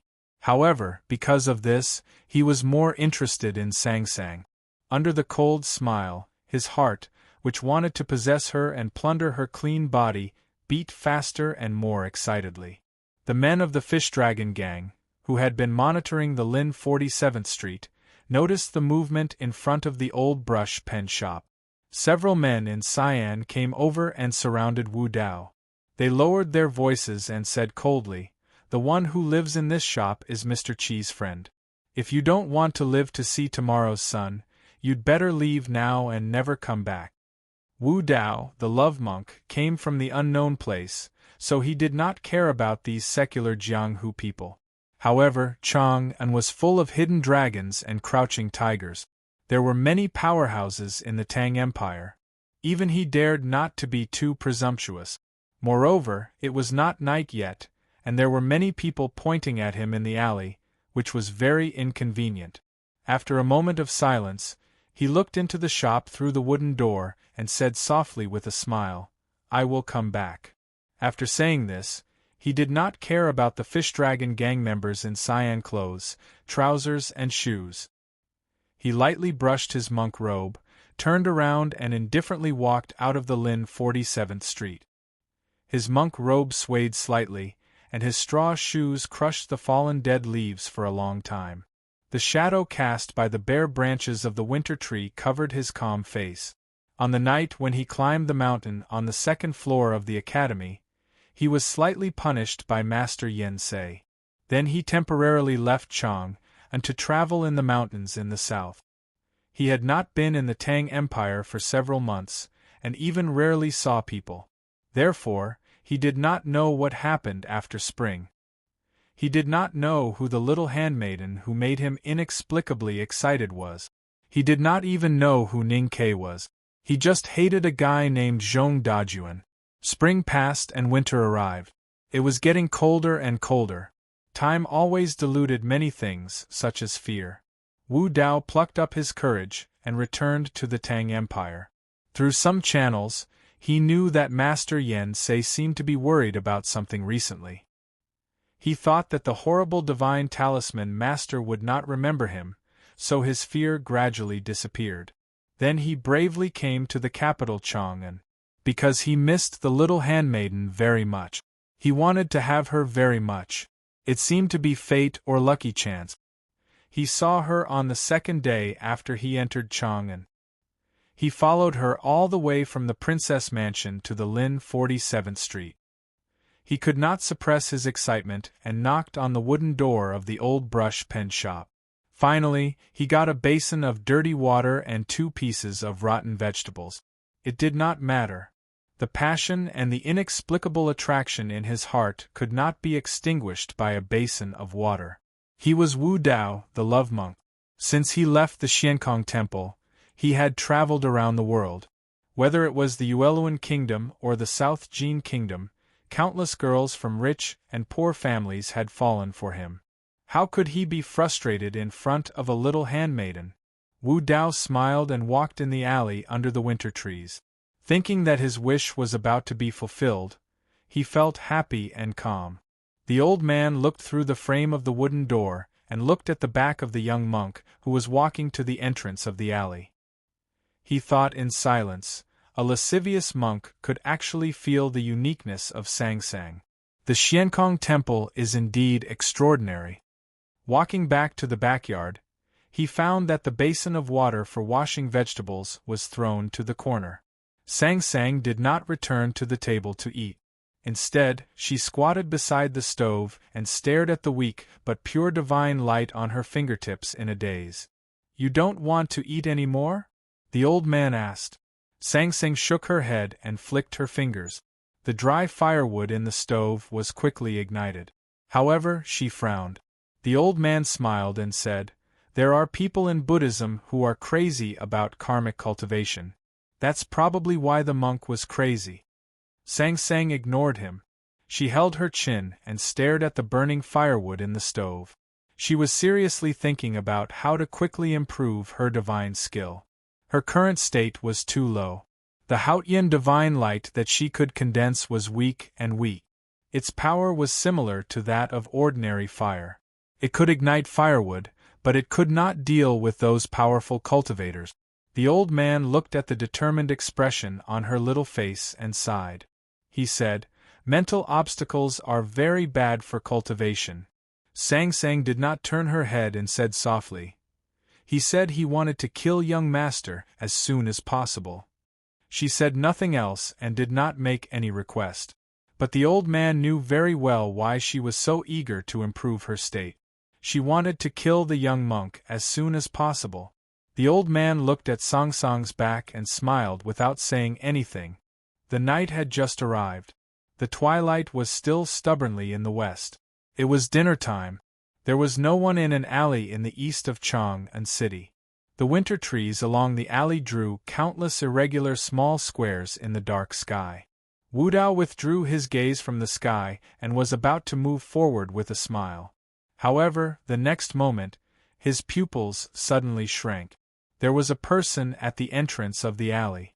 He could not see his face clearly in the dim light. But judging from his stooped body, he should be an old man. What made him vigilant was that he did not know when the old man appeared at the entrance of the alley. Wu Dao was silent for a moment and walked toward the entrance of the alley. He was closer and could see the face clearly. He found that he had seen this old man before. It was in the shop on Lin 47th Street. The basin of water left for washing vegetables was in the hands of this old man. The old man standing at the entrance of the alley looked at him and smiled. He said kindly, "You can see Sang Sang's potential. You have a good eye. Among the young cultivators, you are outstanding." Wu Dao gently raised his hand and slowly stroked his bald head. His movement was very natural and unrestrained. But he could still feel the slippery water and the two sticky rotten leaves between his fingers. But he did not want to do anything. Because this stooped figure who looked like an ordinary old man was definitely not an ordinary person. Because he could block his way at the entrance of the alley without Wu Dao noticing, and because he knew what cultivation was. After all, Wu Dao was a proud young man. He thought that he was on par with Prince Long Qing. He would never accept an unknown old man teaching him a lesson. He proudly said, "So her name is Sang Sang. I see. You can leave now." The old man smiled and said, "I know you are from Xiankong Temple." Wu Dao's expression changed slightly. He did not expect that the old man could see through him at a glance. The old man calmly said, "Xiankong Temple rarely expel disciples. But your state is much lower than Qin Yan's. Naturally, you are not qualified to represent the temple in the world. So I don't understand why you appear in the secular world." Wu Dao's expression changed again. He did not expect that the old man knew so much about Xiankong Temple. He even knew senior brother Qin Yan. He subconsciously became alert. His ragged frock danced in the wind. He looked at the old man and said in a low voice, "Since you know that I come from the unknown place, why do you still dare to block my way?" The old man smiled and said, "The so-called unknown place is just a place that people don't know about. Once people know about it, they will know. So the name of a temple is something that has no power or meaning." Hearing this, Wu Dao became more alert. He looked at the old man in silence. Let's say that many people in Chang'an City know about Xiankong Temple and Jishou Abbey. Moreover, the academy is at the foot of the mountain in the south of the city. So your background is nothing to the people in this city. It's just that Chang'an City has been distracted by something recently. Yensei has no time to care about you, and others have no time to care about you. That's why you can be so presumptuous. Otherwise, do you really think that the name of Xiankong Temple can frighten the Tangs? The old man looked at him and continued, that matter has something to do with me. It seems that it's mostly my responsibility that you can behave like this in Chang'an City. But I didn't expect that you would harass my female disciple. Wu Dao vaguely guessed the identity of the old man. In his eyes, the hunched and thin body suddenly became extremely tall. He suppressed the shock in his heart and hurriedly bowed to the old man. He changed his attitude instantly and said with great humility and politeness, "Sir, I am the one who did this. I will leave immediately." The old man looked at him and said nothing. The alley was quiet and the atmosphere of death lasted for a while. The young monk vaguely understood something and his voice became hoarse. He looked at the old man and said in a low voice, "Even if you are a bigwig in the West Hill Divine Palace, I am still from Xiankong Temple. Besides, my master is a preaching monk in the temple. I heard that he met you once by chance." The old man still did not say anything and just looked at his eyes calmly. Wu Dao felt his body was extremely stiff. He forced himself to suppress the fear in his heart and bit his tongue hard to calm himself down. He said, "I admit that the preaching monk of Xiankong Temple is not my master. He is my father and I am his illegitimate son. That's why I have to leave. Please have mercy on me." The old man finally responded. He slowly shook his head and said, "I have betrayed the divine hall and left Peach Mountain. In this situation, my heart has already been freed from the shackles and I am free. Not to mention your father, even if the devil's doctrine comes back to life, Xiankong Temple, Jishou Abbey, and the academy come together, I can still ignore them."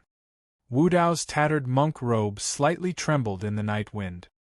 He looked at the old man and asked in a trembling voice, "How can you forgive me for the mistakes I have made inadvertently? I said that you have good eyesight and can see Song Song's potential. But that's just the surface. You still don't understand how important Sang Sang is to me. When she frowns and is unhappy, the world in my eyes is no longer bright." The old man's tone became more and more serious, especially the last sentence. 2 lines of cold sweat slowly flowed down from Wu Dao's smooth head. He tremblingly begged, "I was blind before. Please forgive me." The old man raised his slender index finger to the cold winter breeze and said, "No, your eyes are blind now." Wu Dao understood this sentence and felt great fear. He screamed and stretched out his hands from his monk robe. He made an exquisite emblematic gesture of the Buddhism sect and drew an obstacle. His monk robe fluttered and he rushed to the back of the alley. The Buddhist sect's handprint exuded an exquisite and grand aura, but when it came into contact with the candle-like flame on the old man's finger, it was like snow meeting the spring sun, or mud entering the basin used to wash vegetables, instantly disappearing. Wu Dao's figure seemed to be tied up by the light of the flame. His feet in straw sandals could not leave the ground. His body was stretched like a shadow, but he could not go far. He looked at the candle-like flame between the old man's fingers and his eyes were full of fear. The milky color of the flame occupied his black pupils and then quickly expanded, drowning out the fear. Then his black pupils were burning. Shrill screams sounded in the quiet alley. Light is pure and clean, so it is the purest and easiest to be polluted. Light is pure and cold, so it is the most fanatical and cruel. To be continued.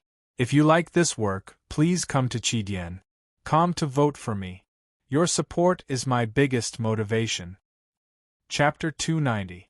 When the old man returned to the old brush pen shop on Lin 47th Street, Sang Sang was still squatting in front of the stove, frowning at the burning firewood and thinking about the divine skills she had learned daily. "Let's eat," the old man said.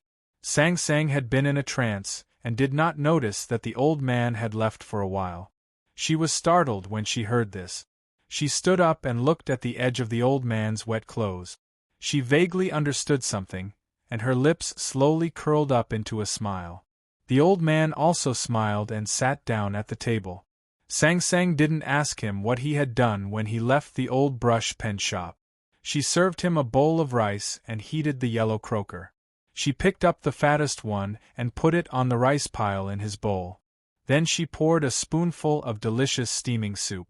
"What did Aunt Wu cook for lunch?" "Lettuce with chopped garlic." Sang Sang asked, "Is it delicious?" The old man answered, "Not bad, but I don't understand why she didn't put salted fish in it." Sang Sang raised her head and asked in confusion, "Why did she put salted fish in it?" The old man was puzzled and looked at her little face. "But you put it in when you made lettuce last time."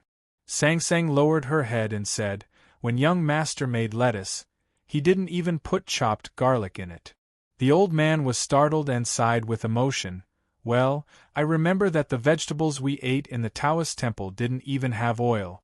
I don't know why. Now that I'm old, I'm coveting these extravagant pleasures." Young master said it's easy to go from frugality to extravagance, but difficult to go from extravagance to frugality. Everyone is the same. "Teacher, you don't have to blame yourself." Sang Sang comforted him. The next day at dawn, the old man got up and carefully folded the bedding on the table and put it back in the corner behind the shelf.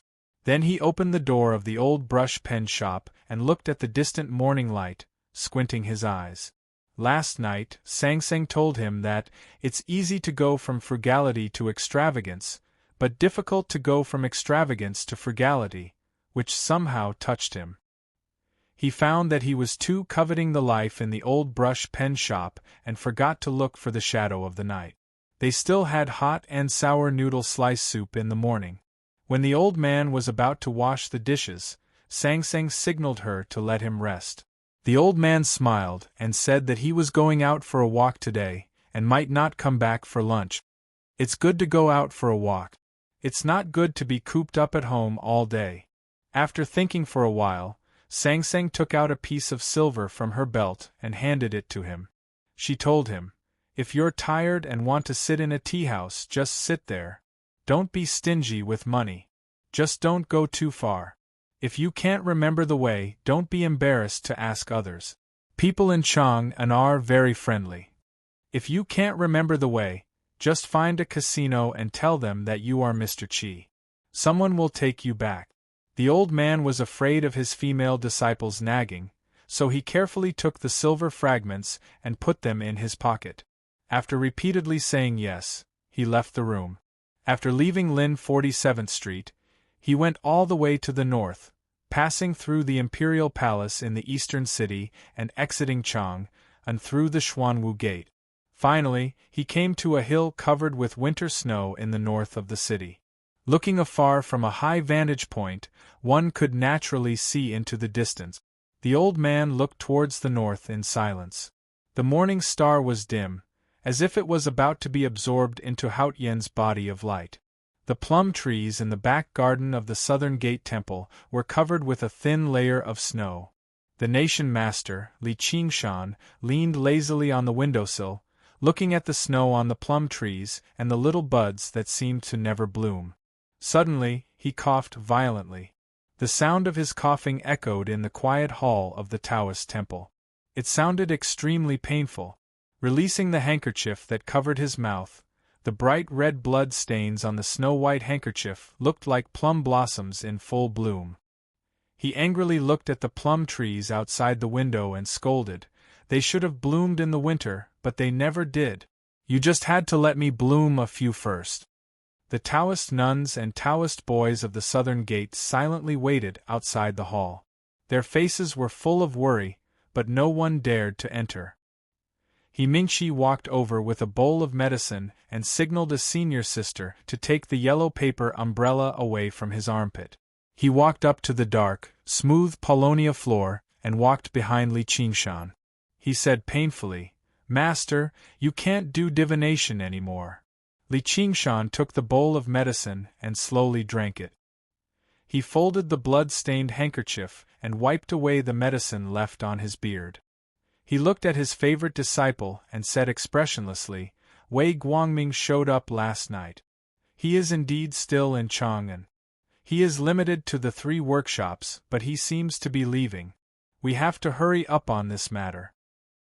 He Mingqi took the bowl of medicine and said, "The military ministry and the Imperial Center administration have already begun their preparations. They are just worried that they will alarm that person, so they haven't entered the north street of the fragrance workshop to search yet. Only Uncle Master is there now." Thinking about how his senior brother was currently searching for that powerful, terrifying bastard in the eastern city all by himself, Li Qingshan nodded after a very long period of silence. He said nothing more. He waved his hand, dispersing the people outside the hall and dismissing the disciples.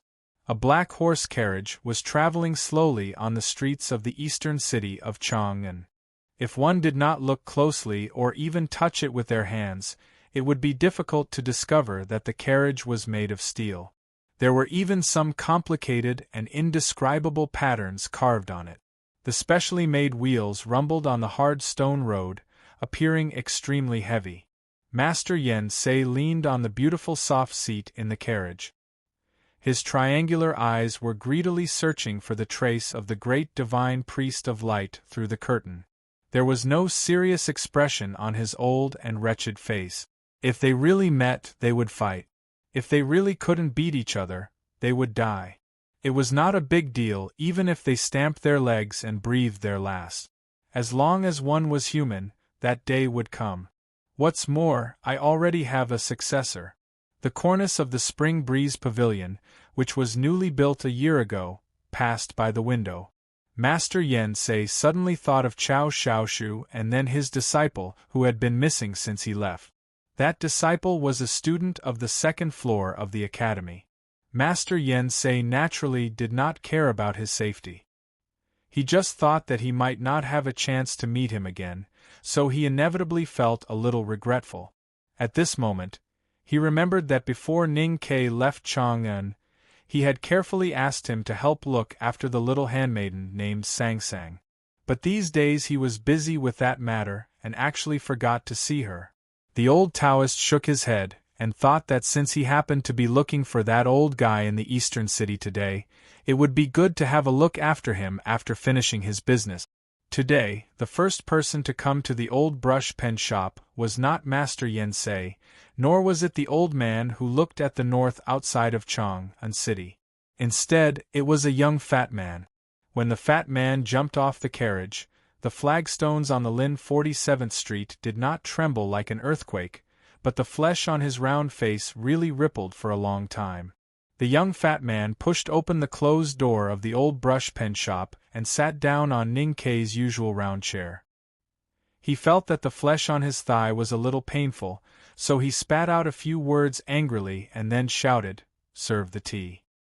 He really did not regard himself as an outsider. Sang Sang was preparing pine branch smoked bacon in the backyard, which was a craft she had just learned from Aunt Wu. She was going to make dozens of kilograms of bacon to surprise Ning Quebec. Suddenly she heard the shout from the front and thought that the shop door had been closed recently. She could not help but feel a little surprised, so she took a towel and walked into the front shop while wiping her hands, and closed the shop door immediately. The young fat man saw that the skinny and dark little handmaiden who came over ignored him and went to close the shop door first. He could not help but be slightly stunned, and then he frowned and said, "The shop door is closed in the daytime. How can we do business?" Sang Sang explained, "If the shop door is open, the threshold will be trampled by people who come to rob the calligraphy sections." The young fat man was stunned for a while and thought that it was indeed reasonable. He actually forgot Ning Kei's great reputation in Chang'an. He looked at the little handmaiden and asked, "My name is Chen Pippi. Have you ever heard of me from Ning Kei?" Sang Sang was not surprised when she heard the name. She slightly bowed and said, "Sang Sang greets you, child Chen." Chen Pippi rubbed his round and cute chin and looked up and down at the skinny little girl in front of him. He suddenly shook his head and said, Ning-Ke really has a reason to ask me to take care of you. Although I was born with an extraordinary temperament and I can tell that I'm not an ordinary person, you are still too gullible. I'm afraid there will be problems. Sangsang said, I know you are Chin Pippi. She had been to the academy several times, but the two had never met each other. Chin Pippi believed that there was absolutely no problem with his arrogant memory, so he asked confusedly, Why are you so sure that I am a genius? Sangsang looked at him and explained seriously, Young master often mentioned you. He said that people who are so fat but not ugly are not wretched and disgusting. He even said that there are not many good-looking people. So I know you are you. Chin Pippi's right hand that was rubbing his chin slightly stiffened.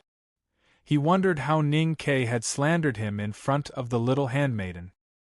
He also felt that although the evaluation mentioned that he was fat, it seemed to be somewhat useful. He did not know how to answer. Let's not talk about this. Chin Pippi coughed twice and pretended to be serious and mature. He looked at Sangsang and said, Today I come here to see you at Ning-Ke's request. After all, as a senior brother, I have the responsibility and obligation.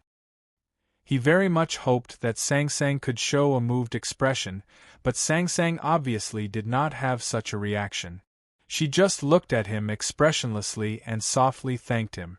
Then she went to make a bowl of cheap jasmine tea for him. Chin Pippi looked at her back and said, Youngest brother said that he would invite me here for a meal. He said that you are good at cooking.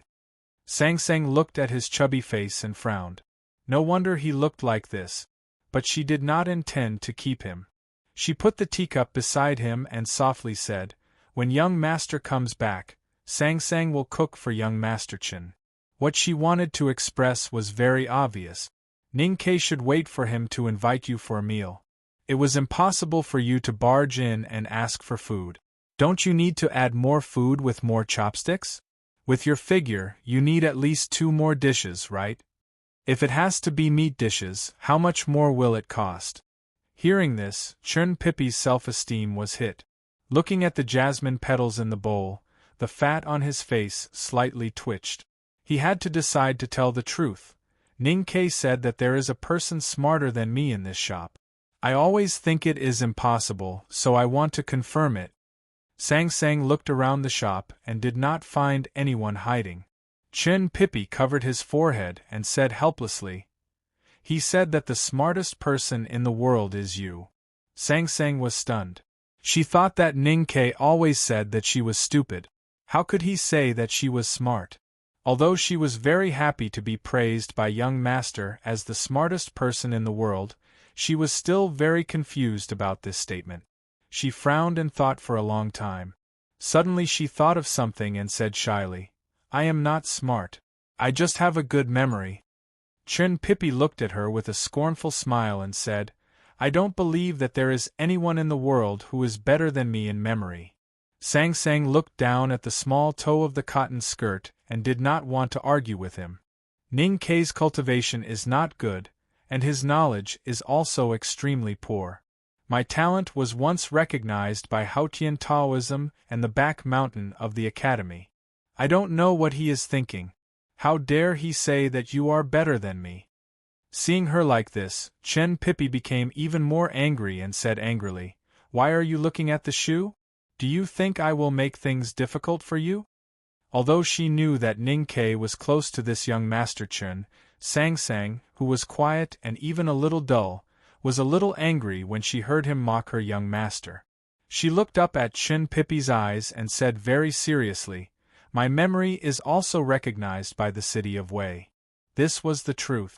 During the years she lived in the city of Wei, she was always the most popular notary because she had the best memory and could not lie. However, the city of Wei and the Jishou Abbey, the difference between the two places was too big. But Sangsang still looked so serious and did not feel embarrassed at all. It was as if she wanted to tell Chin Pippi that since the city of Wei recognized her good memory, then it was really good. As long as it was recognized in the world, as long as there were 2 people, they would not recognize each other.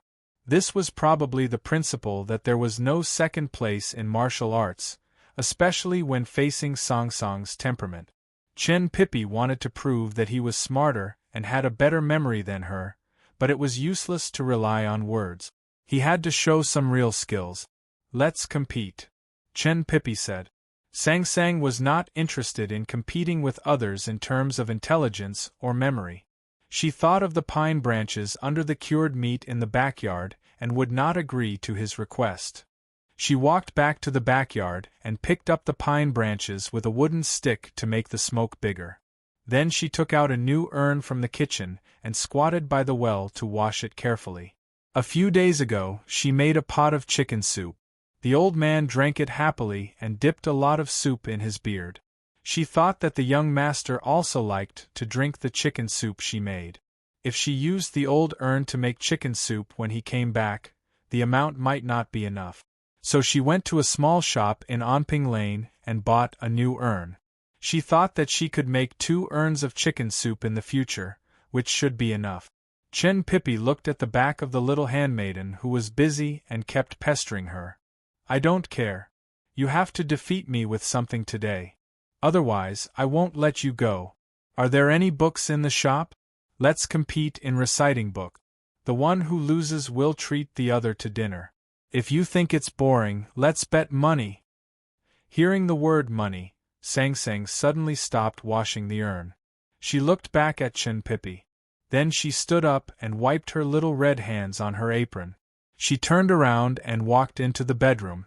After a while, she came out with a little red face. She said shyly and regretfully, "Young master, I can't understand those talisman books and I can't read other books. Have I not spoken for a long time?" Well, I waved my hand. Hello everyone. To be continued.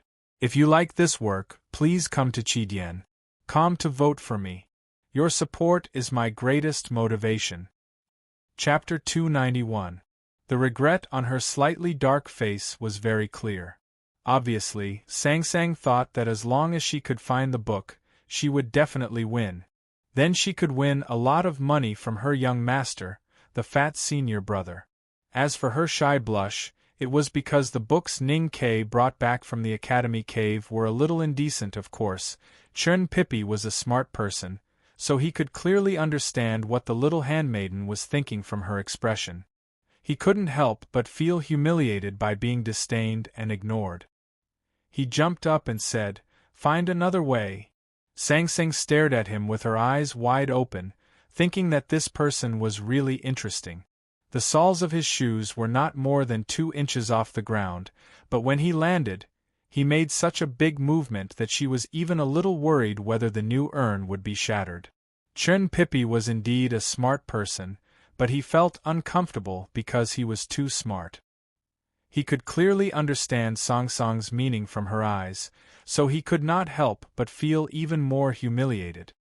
He hurriedly put his hands on his waist to steady his slightly trembling fat, and said sadly, "According to Ning Kei's words, it hurts my self-esteem.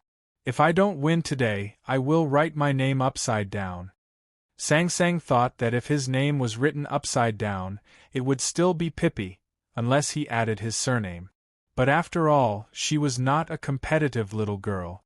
The reason why she gradually changed her mind was because of the silver, so she did not point this out, but looked at him seriously and asked, "Chen Xiaoye, how much do you want to bet?" Chen Pippi stretched out a finger and said seriously, 100 taels. Song Song's willowy eyes suddenly brightened, and she asked, "What do you want to bet, child Chen?" Chen Pippi asked, "What do you have most in your shop?" Sang Sang frowned and thought for a moment. She gently bit her lower lip and thought that child Chen was the closest disciple of her young master, so he should not have any evil thoughts. She took off her apron and went into the inner room. Chen Pippi looked at the tightly closed door and thought of something. He could not help but be shocked and shouted anxiously, "You can't compare it with Ning Kei's calligraphy sections. It's not fair for you to read them every day."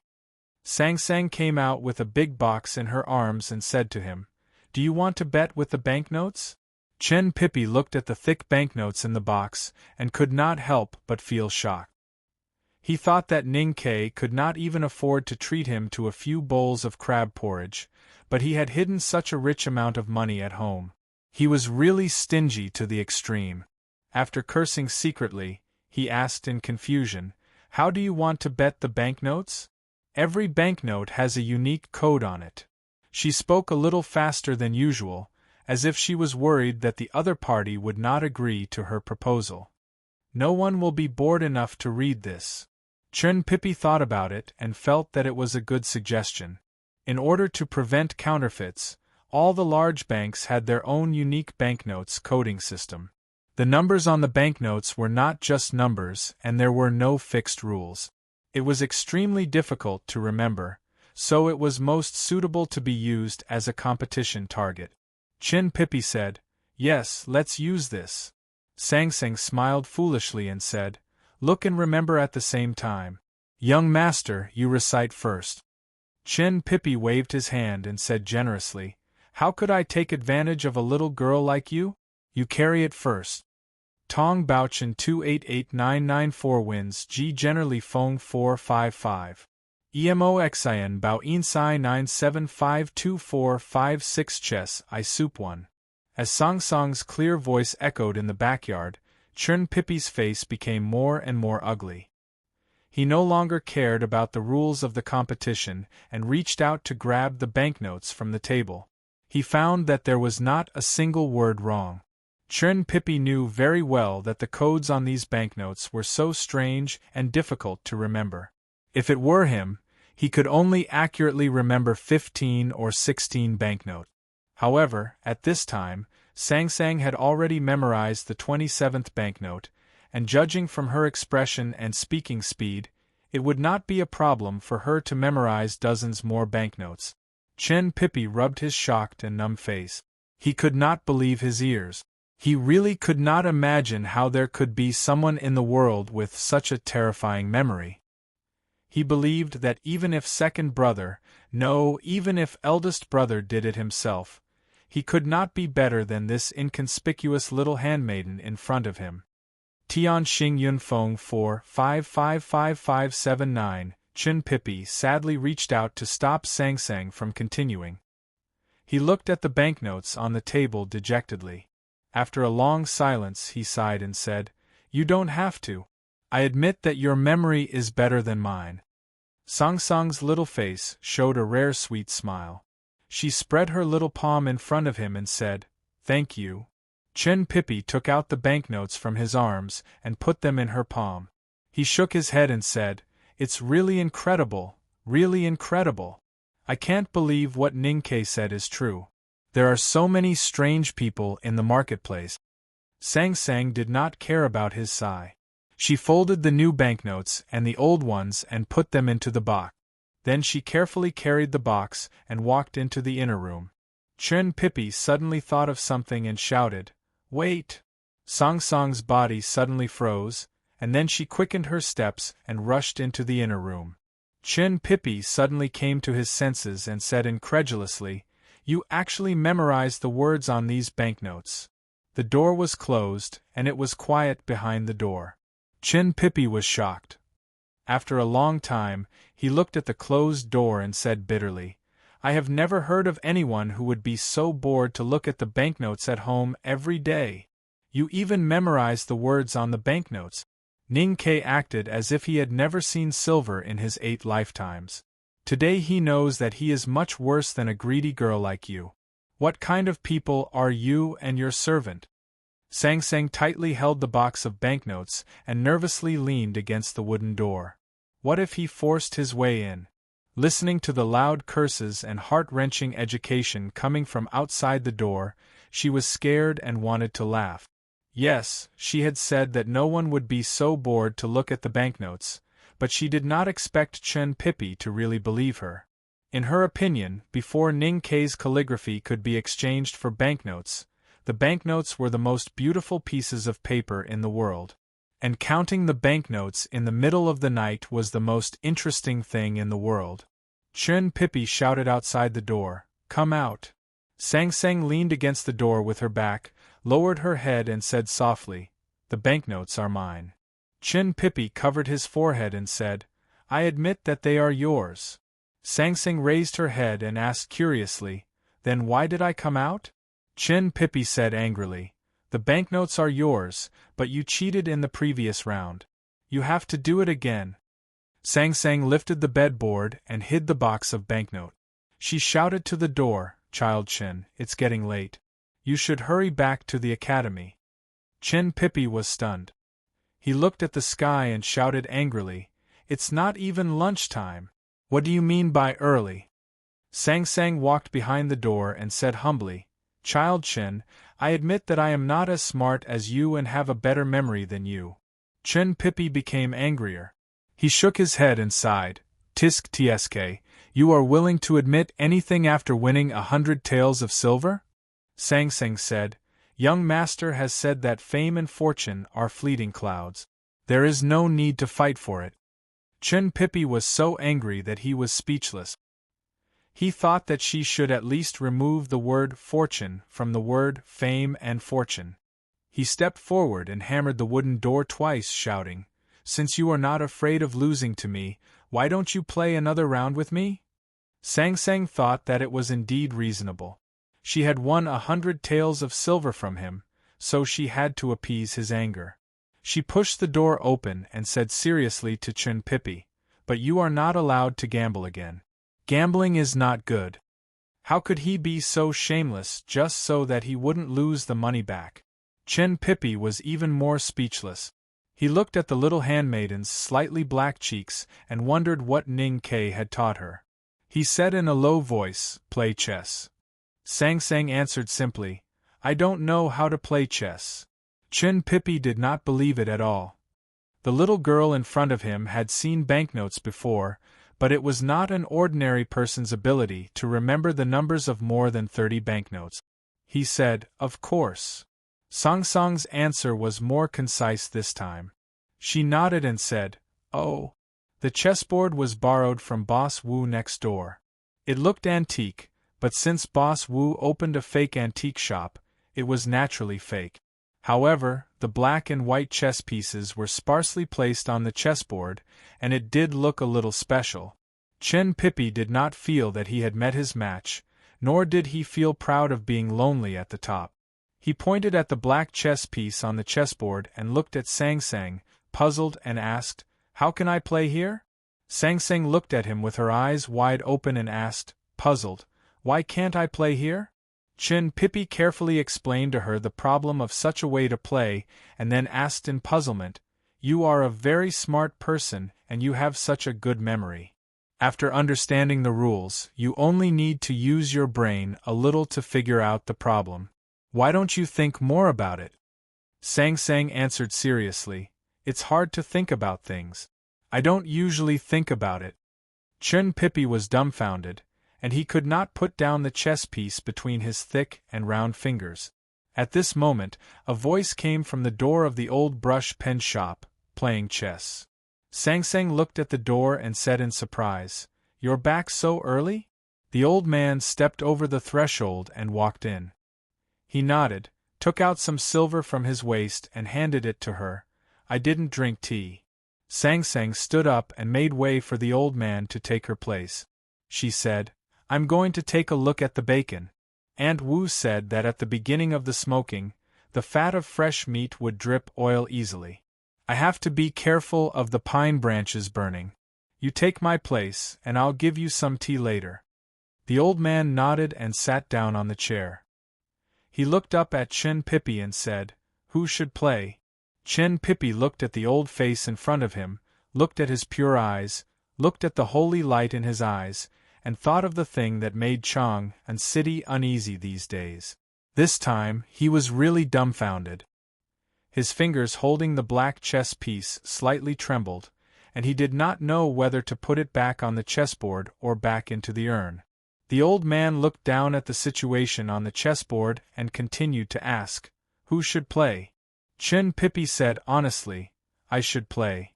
After saying this, he stood up and was ready to walk out of the old brush pen shop.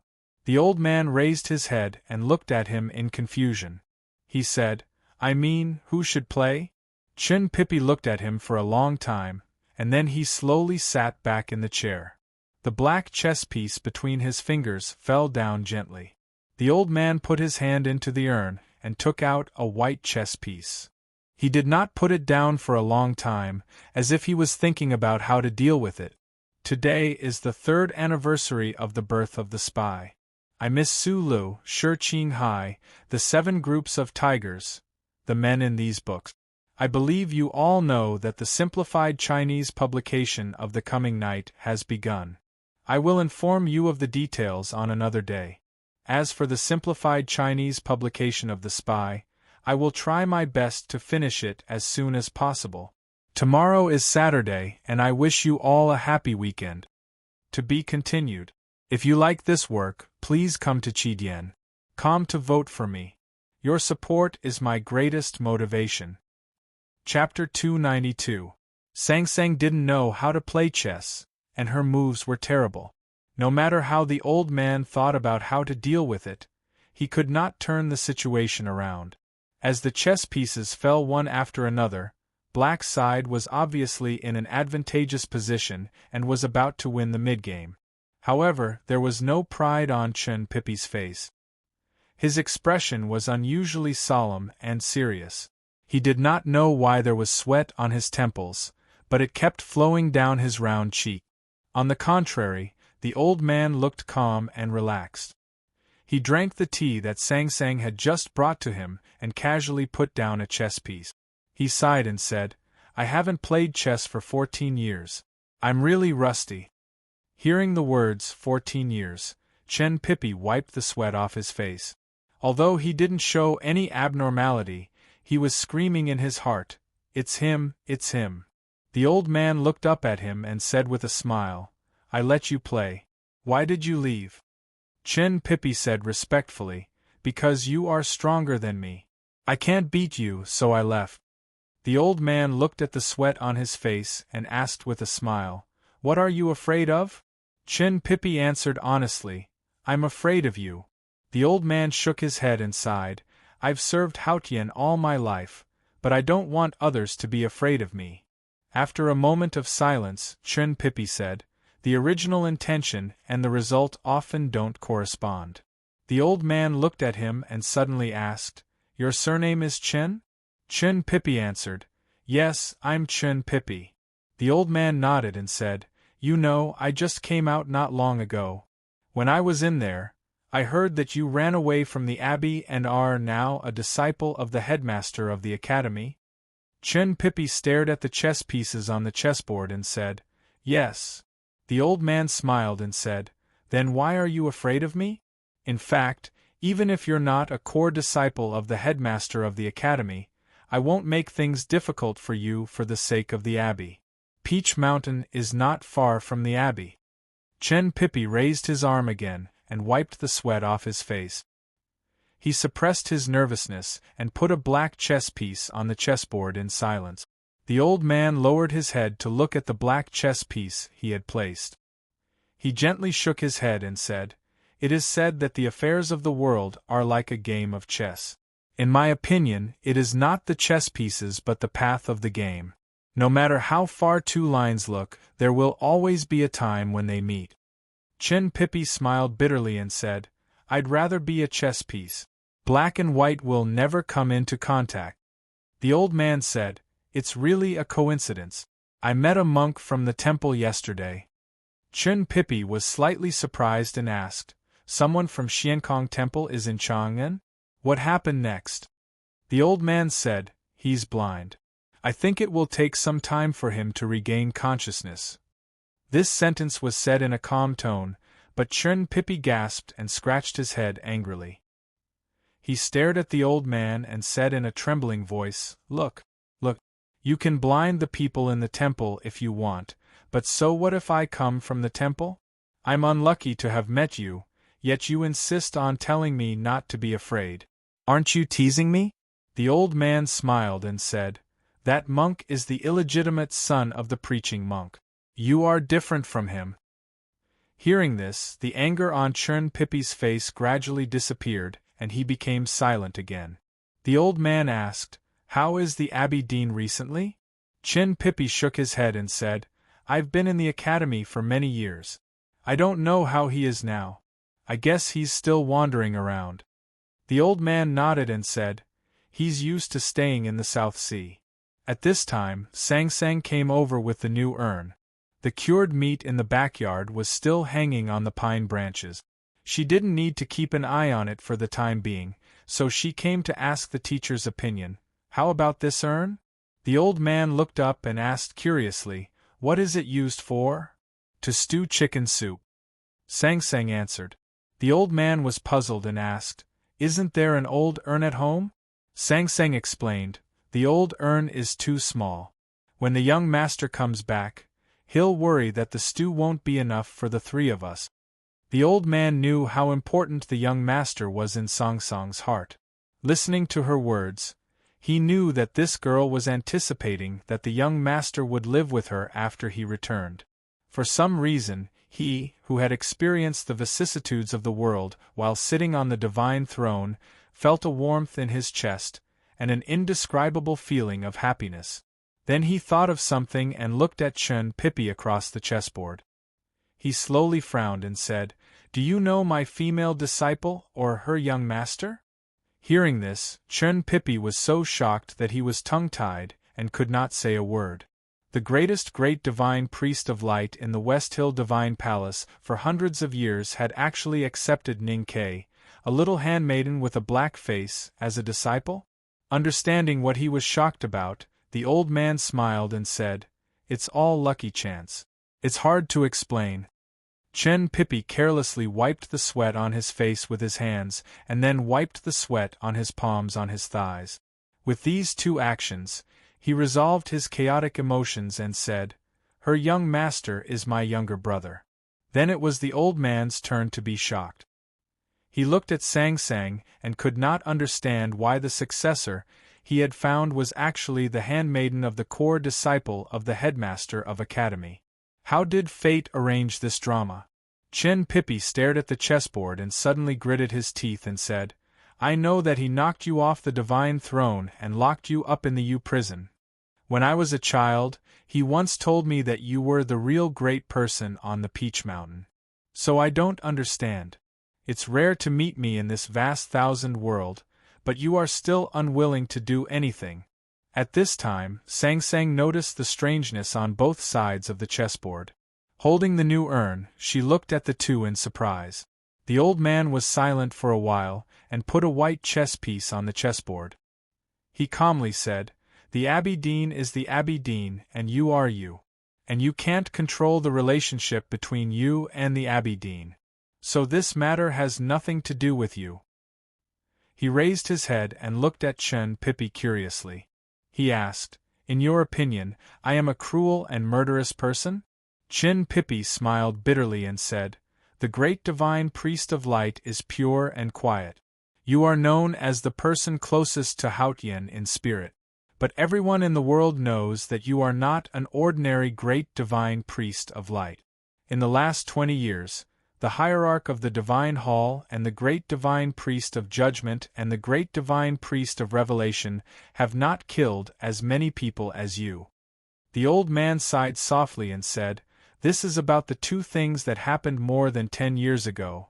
Chin Pippi slowly raised his head and bravely looked at the old man's eyes that seemed to be able to see through all the light and darkness in the world. He said honestly and fearlessly, The headmaster and eldest brother are not here. But since I know that you are in Chang'an, I have to try to make you stay. Otherwise, I will not have the face to go back to the academy to see second brother. The old man shook his head and looked at him disapprovingly. He said, Before I was imprisoned, the headmaster of the academy was never the most disgusting kind of moral peddler in the world. Why do you trap yourself like this? Chin Pippi honestly said, If I saw you but did not dare to say a word and watched you leave Chang'an, second brother would definitely beat me to death when he knew about this. The old man sighed and said, Mr. Second, you are not young anymore. Why do you still have such a temper? Chin Pippi sincerely said, Why don't you let me ask second brother to come and meet you? The old man smiled and shook his head. He thought that this child's shamelessness was somewhat cute. After thinking for a moment, he turned back to look at Sang Sang and said with regret, "I have to leave." Sang Sang held the new urn and listened for a long time. But she did not understand anything. She only understood the last few paragraphs and realized that the teacher who taught her divine skills was the great divine priest of light from the West Hill Divine Palace. She also vaguely understood that the whole world seemed to be looking for the old man. The new urn did not fall from her arms and smash into pieces on the ground. But she held the edge of the urn tightly because she could not suppress the shock in her heart. The old man looked at her and suddenly said very seriously and solemnly, "The shadow of the dark night is no longer in Chang'an. Now the academy has met me, so I have to leave. Are you willing to go with me?" Sang Sang looked down at the mouth of the urn and smelled the fresh sand. She was silent. The old man was very kind to her. The old man was very lonely. He seemed to put the last weight of his life on her shoulders. The old man hoped that she could leave with him. She knew all these, but she had a reason not to leave. She looked up at the old man and said, "I want to wait at home for young master to come back." The old man had already expected to hear this answer. He smiled slightly, but there was some sadness in his smile. At this moment, a very angry scolding sounded outside the old brush pen shop. "Who knows when your young master will come back? But I am curious, who dares to kidnap my disciple's handmaiden?" Tatter, tatter, tatter. An old Taoist priest walked in with his head up. His triangular eyes flashed with wretchedness and anger when he saw the person beside the chessboard, who was wearing an ordinary cotton-padded jacket and stooping like an ordinary old man. The wretchedness in his triangular eyes suddenly disappeared when he saw the person beside the chessboard, who was wearing an ordinary cotton-padded jacket and stooping like an ordinary old man. He turned into a flowing spring on the peak and was extremely calm. The moment before the storm, it was always extremely calm. Great divine priest of light Wei Guangming, who escaped from Peach Mountain, lived peacefully in an inconspicuous bookstore in an inconspicuous side alley of Chang'an City for a period of time. Then he met Master Yen Sei on a very inconspicuous winter day. One was the most unfathomable divine priest of light in the West Hill Divine Palace for hundreds of years, the other was the divine talisman master who had gone the furthest in talisman Taoism for hundreds of years, the trader of Haotian Taoism, and the minister of offerings of the South School of Haotian Taoism. What would be the result of such a sudden and inexplicable encounter that even fate would be shocked? There was a long silence in the old brush pen shop, as if it was dead. Master Yen Sei looked at the old man. The old man looked at Master Yen Sei. Sang Sang stared at the two of them. Chen Pippi stared at the chessboard in front of him, with cold sweat pouring down. Master Yen Sei sighed and said with emotion, "I have been looking for you in Chang'an City for many days." The old man sighed and said with emotion, "I have been hiding from you in Chang'an City for many days." Master Yen Sei continued to say with emotion, "I don't want to meet you like this." The old man also said with emotion, "I don't want to meet you either." Master Yen Sei gradually stopped sighing and looked at his old friend who he hadn't seen for many years. He said calmly, "But since we have met, in addition to talking about the old days, there are always some things that must be done." The old man stood up, bowed to his old friend who he hadn't seen for many years, and said calmly, "Please. Tomorrow morning, I will send my leader to the airport to attend the class reunion. I have to drive, so I must sleep. So I will update first.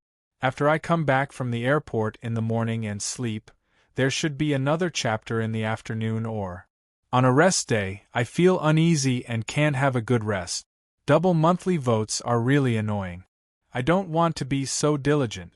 Don't force me like this. This is the plot of an old friend coming to meet me in 20 years. I really want to write slowly and happily. Ah! The monthly votes are about to be used up. You should vote for me quickly to comfort me. To be continued. If you like this work, please come to Chidian. Come to vote for me. Your support is my greatest motivation.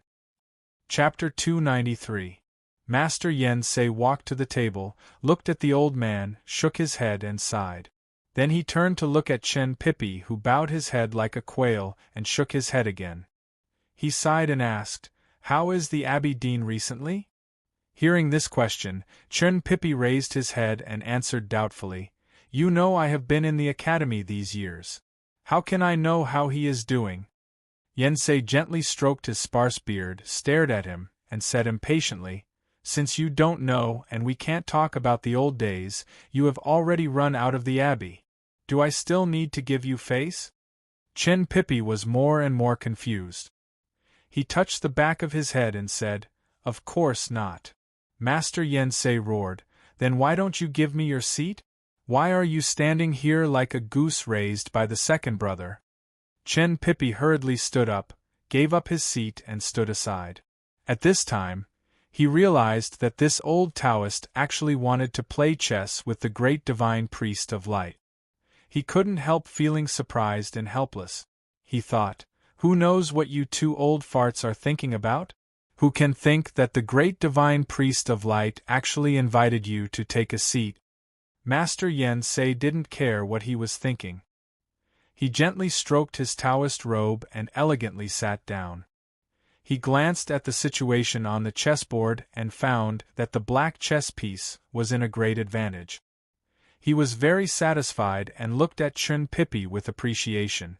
The old man opposite the chessboard smiled and spread his right hand, indicating that it was Yen Sei's turn. Master Yen Sei put down a chess piece and smacked his lips. He said, "How have you been recently?" The old man held a white chess piece and answered softly, "Every year when you go back to Peach Mountain, you will go to the U prison to see me. Of course, you know how I've been there. Recently, I've been really good." Master Yen Sei stared at the crisscrossed chess pieces on the chessboard. After a moment of silence, he suddenly said, "Even if you don't have a good life on Peach Mountain, why do you have to come to Chang'an?" The old man smiled and replied, "That day, your younger brother also asked me this question. Although one of them didn't wear a Taoist robe, there were indeed two old Taoists beside the chessboard, and they were the two most outstanding old Taoists of Haotian Taoism these years. They were qualified to leave their names in history books." Although Chen Pippi was a grand cultivator who had entered the knowing destiny state and his identity and background were enough to disdain the world, he had to obediently play the role of a student in front of the two old Taoists. He honestly served tea and dared not speak. Master Yen Sei took a sip of tea and licked off a tea leaf stuck on his front tooth with the tip of his tongue. He frowned and felt the tea was too bad. He looked up and said, "Abbey Taoist used to think that you were the Taoist Yen Temple and said, Taoist Yen Tea and said, you, Taoist God. And Yen was and said, Abbey Yen K Taoist Yen thought the Taoist in and said, old, and thought. Yen Taoist Long Tauha thought, Taoist, and said, Long and he said, Master Shi, Long he, priest, and said in, and face, Yen. Here is Chang'an. Here is my big tactical array. You can't beat me. The old man nodded. He knew clearly that Chang'an was the legendary god-stunning array. Yen Sei was the one who controlled the array. As long as he was in Chang'an, he would be invincible.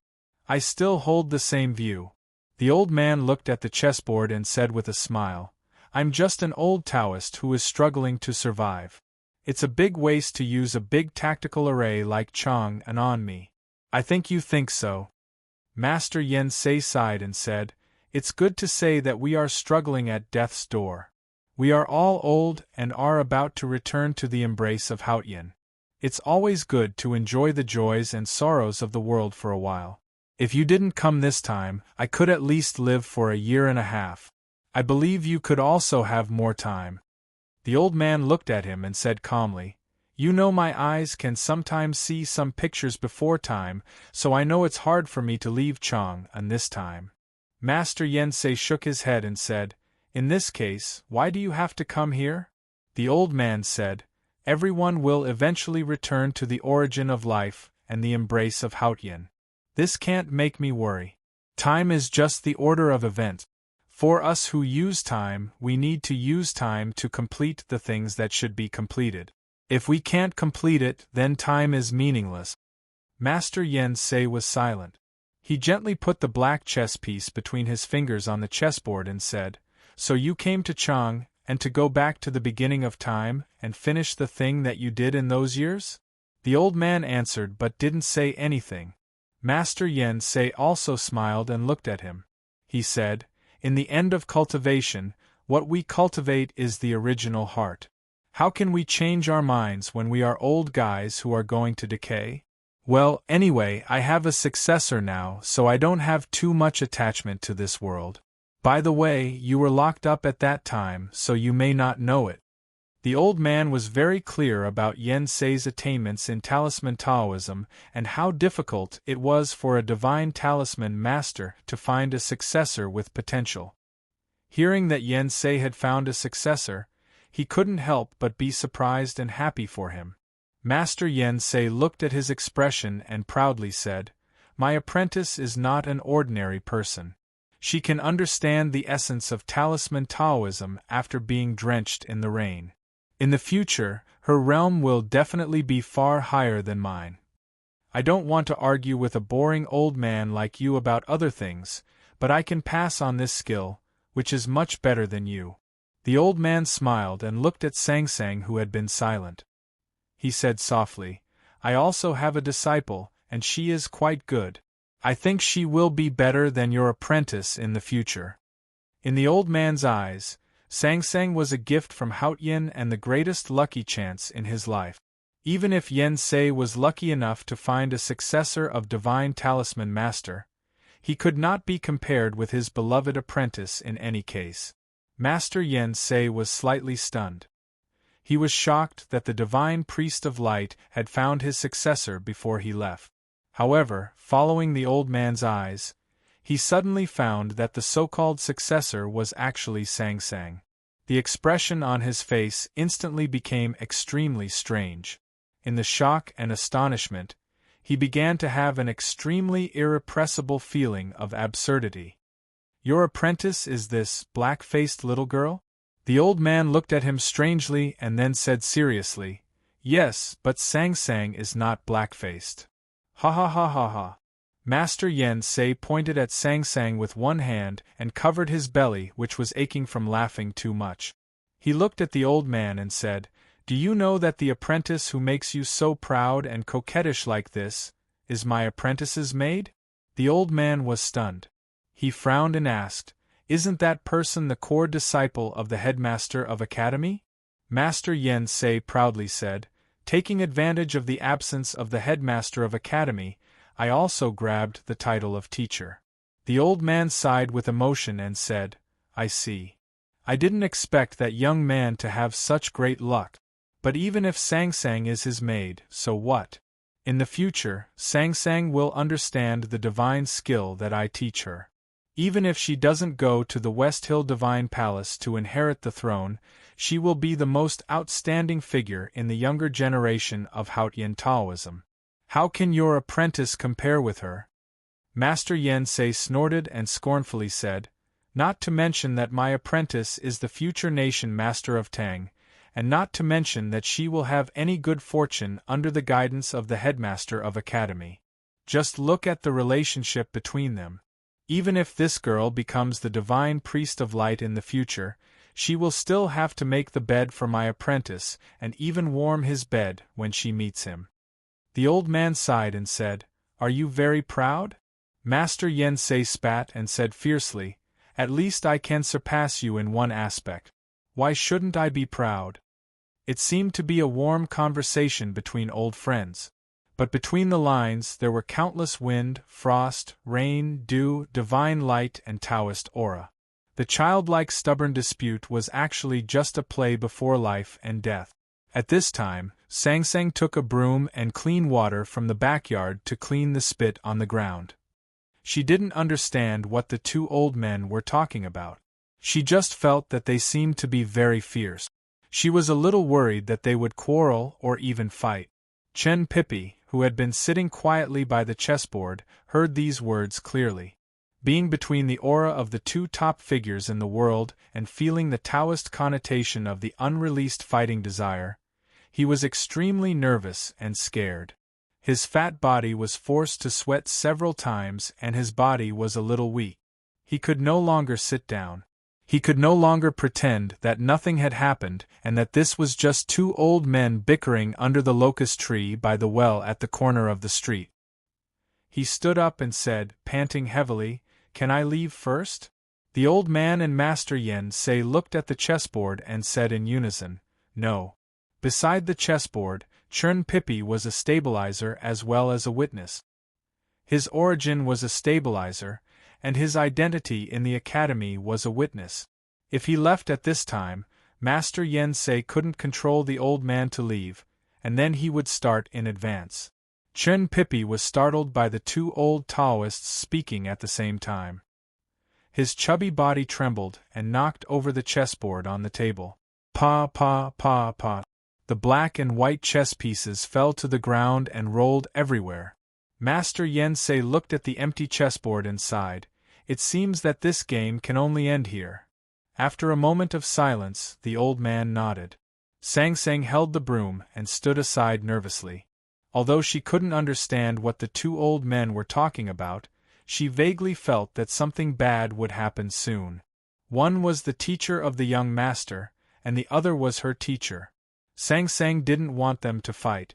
Fighting was better than playing chess, even if they continued to quarrel during the game. She put the broom aside, squatted down and began to pick up the black and white chess pieces scattered on the ground. Then she came to the table with the chess pieces and put them on the chessboard one by one. Not long after, the situation on the chessboard was restored as before, and no chess pieces were in the wrong position. Fortunately, I had a look at it, or there would be no way.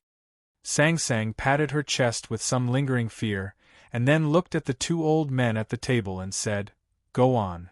The two old men didn't know what to say. Chen Pippi stared at the black and white chess pieces on the chessboard and didn't know what to say. Sang Sang slightly clenched her hands behind her back, and slowly lowered her head to look at the old shoes on her skirt. She murmured softly, "It's done. Why don't you continue?" Suddenly, she raised her head and looked at the two old men with her bright willow-shaped eyes. "Are you hungry? Then I'll cook noodles for you. How about noodles with fried eggs?" To be continued. If you like this work, please come to Chidien.com to vote for me. Your support is my greatest motivation. Chapter 294. No scallion. No vinegar. Add more noodles. The last one who made the request was obviously Chen Pippi. Then he looked at the chessboard that had been restored to its original state, and his thick eyebrows were raised.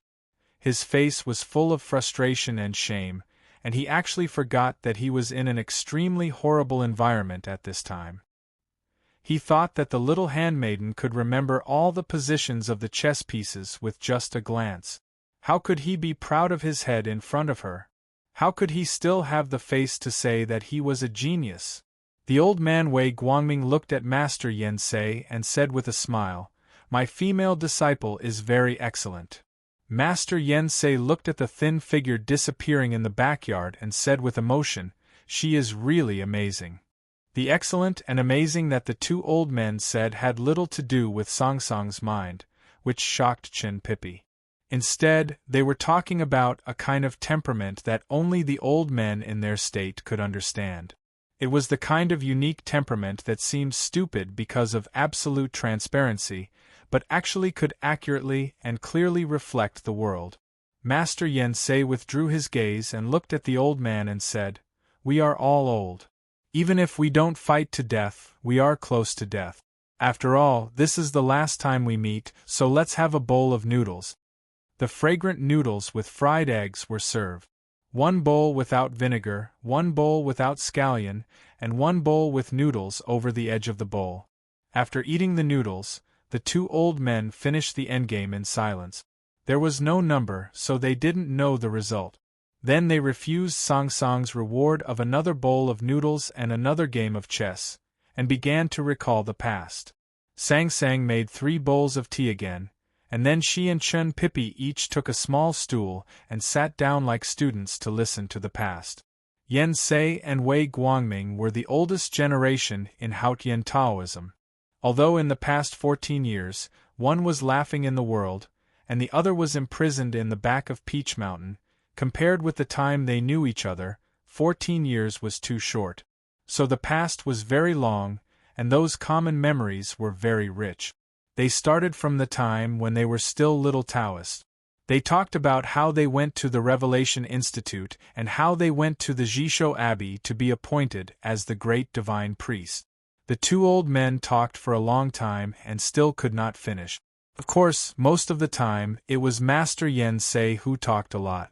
The great divine priest of light just listened calmly with a smile. Occasionally, in order to avoid misunderstandings between the 2 juniors, he would interject to argue. For example, the beard of the headmaster of the Revelation Institute was burned by the current hierarch lord, not burned by him with divine skills. Also, on the way to the Jisho Abbey, he did not have diarrhea because of nervousness, but was secretly cast a cold talisman by Yen Sei. Those naughty little Taoist children had become big shots in the world today. The man who once burned the beard of the headmaster of the Revelation Institute had become the powerful hierarch of the Divine Hall. Someone had become Master Yen Sei, and someone had become the Divine Priest of Light. However, as long as one had those times, who could not help recalling them occasionally, these memories were very warm, with a unique feeling of twilight nostalgia. Looking at the warm twilight outside the old brush pen shop, the great divine priest of light found that time passed so fast with these memories, and it was already the real dusk. It was quiet outside the old brush pen shop at dusk, and no sound could be heard in Lin 47th Street. The old man looked outside the door with a smile and did not say anything. At that time we were young and naughty. But you have always been the smartest and the most honest one. Master Yen Sei looked at him and said, after your reminder, you found that the little girl Sang Sang is really like you in those days. She is transparent from inside to outside, without any impurities. The old man lovingly looked at Sang Sang on the small bench and said, I am not as good as her. Master Yen Sei sighed and said, those who can sit on the divine priest of light must be so transparent? So that they can be closer to the essence of Haotian than us? But what does transparency mean? Can it reflect the original appearance of the world? If the world is black, you are also black. That's why so many divine priests of light eventually went astray? The old man shook his head and said with a smile, transparency is colorless, but black is colorless and lusterless. You and I are in the world of Haotian full of light. Transparency is light and the enemy of darkness. Hearing the words, enemy of darkness, Master Yen Sei fell into a long silence. After a long time, he slowly raised his head and looked at the old man seriously, saying, do you still remember Lotus? The old man was slightly stunned and frowned, saying, how can I not remember? Master Yen Sei asked, is he light or dark? The old man shook his head and said, when he was on the divine priest of judgment and I was on the divine priest of light, I began to suspect him when I saw the seat of heavenly black jade oozing with dirty blood. But before I exposed him, he saw through fate and left Peach Mountain. Finally, he died under the sword of Mr. Ku. The reason why the Divine Hall never mentioned this and didn't mention this person was that they cared about the reputation of Haotian Taoism. But in my opinion, the 32 petals of lotus, no matter how dazzling and clean they are just some pastel on the petals made of dried mud. Master Yen Sei stared at his eyes and said in a low voice, after the destruction of the Devil's Doctrine, the Divine Hall recruited many powerhouses of the Devil's Doctrine. If you say that light can't give any chance to the dark, how do you explain this? If the bloody cases in those years were the last resort to destroy the dark shadow, then what about the shadow of the Divine Hall now? The old man said, it's not the same.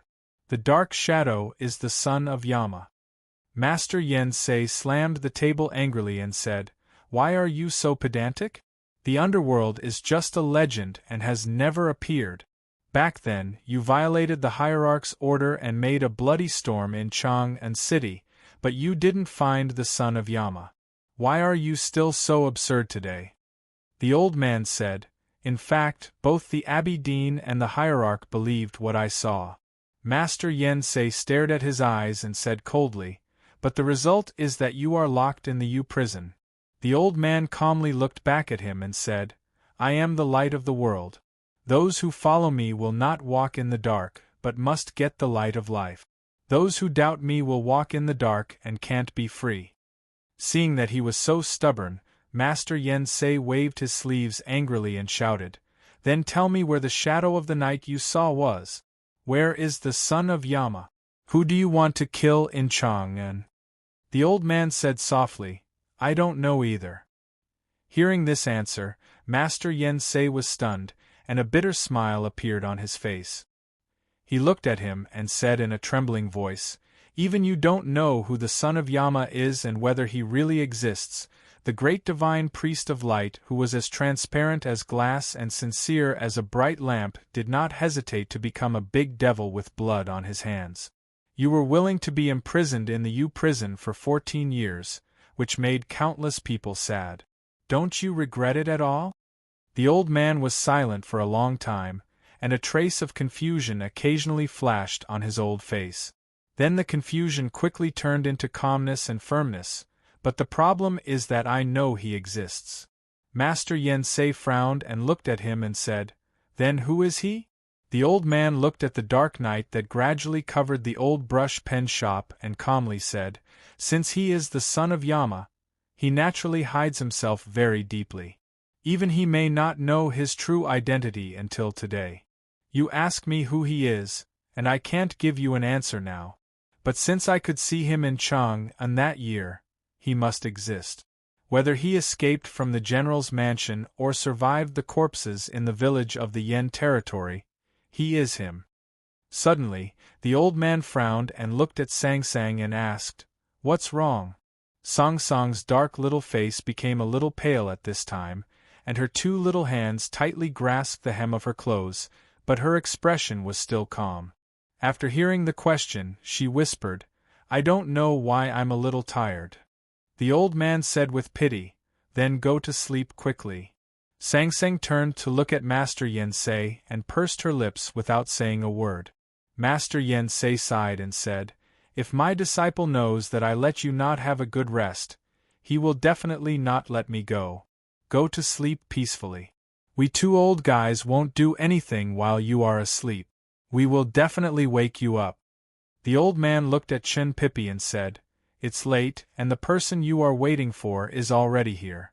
Let's go." Chen Pippi wiped the sweat on his forehead that seemed to never stop today, and very respectfully bowed to the two old men. Then he pushed the door and walked out of the old brush pen shop. The pine branches in the backyard were still smoking. Because Sang Sang forgot to take care of it for a while, the smoke became a little bigger. Probably because of this, Sang Sang's eyes were a little red because of the smoke. She quietly washed her face and feet, climbed into the cold bed on the north brick bed, and opened her eyes to look at the faint starlight outside the window. She thought that if Ning Kei saw the same starlight as her at this time, he might start to talk nonsense again. Because of frugality, the surface of the brick bed was a little warm. This year's Chang'an City was colder than last year's, and she still didn't feel warm after lying down for a long time. She couldn't help but put her little hands to her lips and take 2 hot breaths. The starlight shone on her palms, which were full of blood marks caused by her fingernails. Sang Sang had a great fear in her heart when her teacher talked about the general's mansion and the villages in the Yen territory. If she hadn't forcibly calmed her mind with pain, perhaps her body could not help but tremble at that time. She didn't hear Ning Kei talk about the general's mansion, but she knew it, but she didn't ask. She also knew that Ning Kei killed the censor Zhang Ichi and the blacksmith, and even wrote a not very good poem about it, but she still didn't ask. Ning Ke didn't want to talk about it, so she didn't ask. But as Ning Ke said, she was not stupid, just a little stupid, and when it was necessary to be smart, she was smarter than anyone else, so Sang Sang knew everything. The son of Yama. Sounds like a terrible thing. Song Song's little face was pressed against the cold pillow, and she looked at the winter starlight falling in front of the window. She muttered to herself, "But I've lived with you for so many years, I can only live with you secretly." That's all for today. I hope it's to your satisfaction. Tomorrow I'll write more chapters and finish this paragraph. If it's good, please give me a vote. If you still have any votes left, whether it's a monthly vote or a recommendation vote, please give them to me. Thank you very much. To be continued. If you like this work, please come to Chidien.com to vote for me. Your support is my biggest motivation. Chapter 295. I heard that they are playing chess. It's over at dusk. I have to drag you to finish this game with me. Your Majesty, the game of chess will end eventually. I can't sleep well tonight. I have to find some ways to get through this tiredness. In the imperial study deep in the imperial city, Li Zhongyi, the emperor of the Tang Empire, looked at the chessboard in front of him and said angrily. The game of chess had started in the daytime, but it had not reached the middle of the night, which really made him feel a little impatient. Monk Huangyang smiled bitterly and replied, "Your Majesty, when you reach the realm of the Divine Priest of Light and Master Yensei, you can be regarded as people outside the world. No matter how vigilant we are in the world, it really has little to do with them." The atmosphere in Chang'an tonight was tense and depressing. Except for the shop on Lin 47th Street, the Imperial Palace was naturally the most heavily guarded place. According to the rules, since the nation Master Li Qingshan was not here, Monk Huangyang, as the younger brother of the Emperor, would not leave His Majesty's side. His Majesty reached out to sweep the chess pieces in front of him, walked out of the imperial study, and stood in front of the remnant snowflake tree. He quietly looked at Chang'an city under the night sky and suddenly said, "Do you believe in the legend of the underworld invasion?" Monk Huangyang put his palms together and shook his head after a moment of silence. A gust of night wind blew, and His Majesty coughed. The coughing became louder and louder, and finally he bent down in pain. He waved away those eunuchs and palace maids who heard the coughing and took out a handkerchief from his sleeve to gently wipe the corner of his mouth. Looking at the deep night, he said, "I only hope that if the underworld invasion is not a legend, it will come earlier." Monk Huangyang heard the ominous meaning hidden in His Majesty's words. Thinking of the previous coughing, he slightly frowned and looked at His Majesty's back, saying worriedly, "Your Majesty's cold deficiency is acting up. You'd better go back to your room." The Emperor shook his head slowly and said, "The headmaster once said that my cold deficiency is not serious. As long as I can suppress it, I can't jump out to rebel. If I can't suppress it, then it's my fate." Although Huangyang was the younger brother of the Emperor of Tang, he did not get along with the Emperor for many years like the nation Master Li Qingshan. Therefore, he did not know the story between the Emperor of Tang and the girl from the Devil's Doctrine. Therefore, he was worried and puzzled when he heard this. He thought that even the headmaster of academy could not get rid of the Emperor's cold illness completely. When Chen Pippi walked out of the shop, the blazing flames in Lin 47th Street instantly disappeared, leaving only a tall ancient crown. He covered his head with his hands and walked over, standing obediently behind the crown. Second brother looked at the closed door of the old brush pen shop with an indifferent and calm expression, but there was a faint flame of excitement in his eyes, just like the club on his head that was about to burn in the twilight. There was no one in the alley. The doors of the fake antique shop and the grocery store were all closed. A square stool appeared out of nowhere beside the gray wall under the winter tree. Second brother was sitting on the stool with his tall and straight figure, like a pine tree on the edge of a cliff. The delicate and lovely little attendant was quietly guarding him like a white stone under the pine tree. Looking at the closed door, second brother suddenly asked, "They haven't started fighting yet?"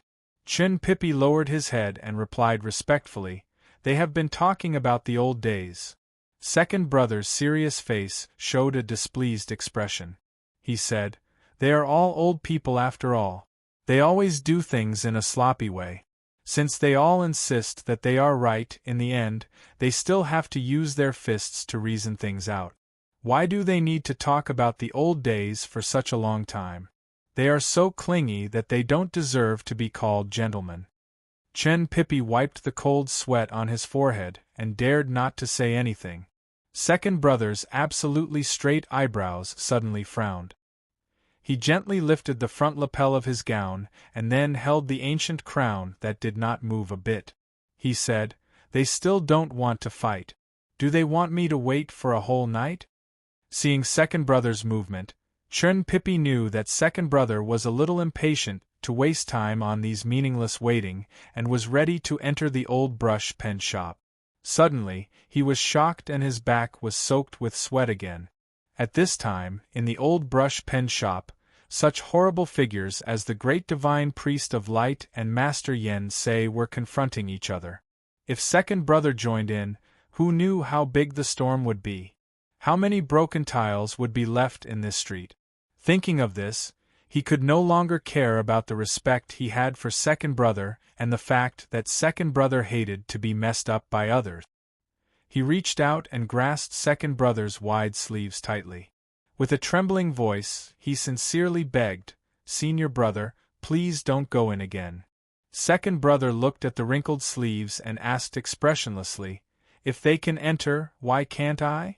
According to Chun Pippi's real thoughts, wind, rain, light, and color could enter, but the reason why second brother couldn't enter the old brush pen shop was very simple.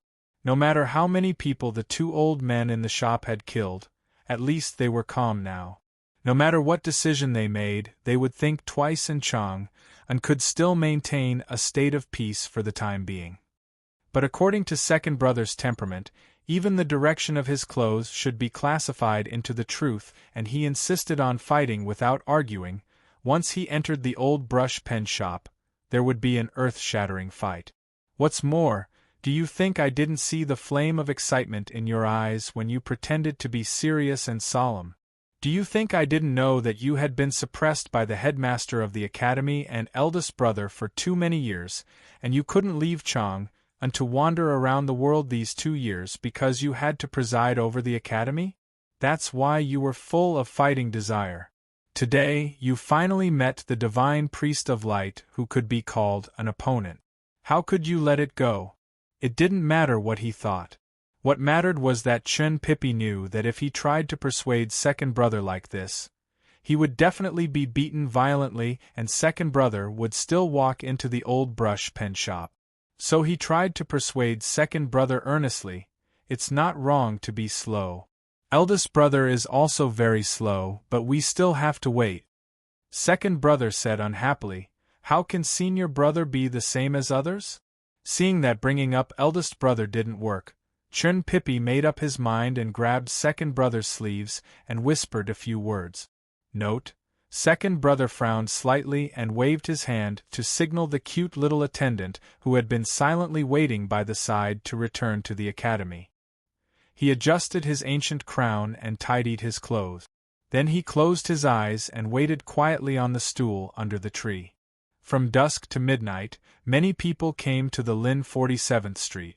The Huaihua general, who looked solemn and iron-blooded, represented the imperial military. The imperial censor, who looked unyielding, represented the civil officials of the imperial court. So did the pale and haggard nation Master Li Qingshan. The representatives of all forces of the Tang Empire gathered here for only one purpose. They were here for the stooped old man in the old brush pen shop, for the bloody storm that the old man had set off in Chang'an and the Yen territory, and for the case of Xianwei General's rebellion that had been buried deep in the yellow papers. For more than a decade, the Tang Empire had never looked into that case, because it involved too much and had too wide an impact.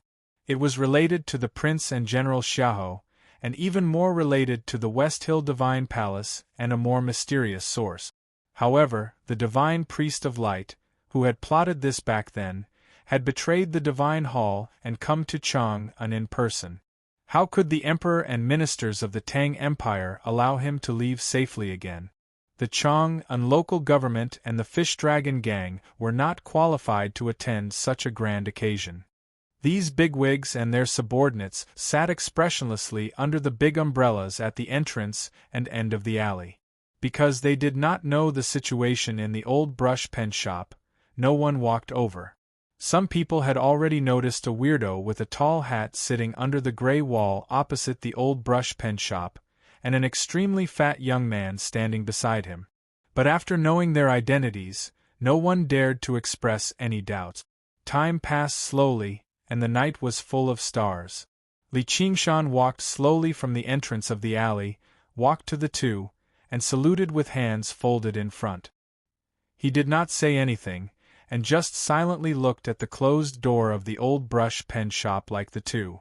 Sang Sang did not know that there were so many unworldly powerhouses and secular bigwigs keeping watch for her outside the old brush pen shop. She just closed her eyes to sleep, thinking that she would not be so sad after falling asleep. She also thought that if the young master knew that the culprit who murdered his family was in the shop in front of him, he would be very sad. Sang Sang thought like this in her half-asleep state, and then she had a dream. She dreamed of her biological parents. Sang Sang did not know who her parents were, and she was very curious or missed this feeling.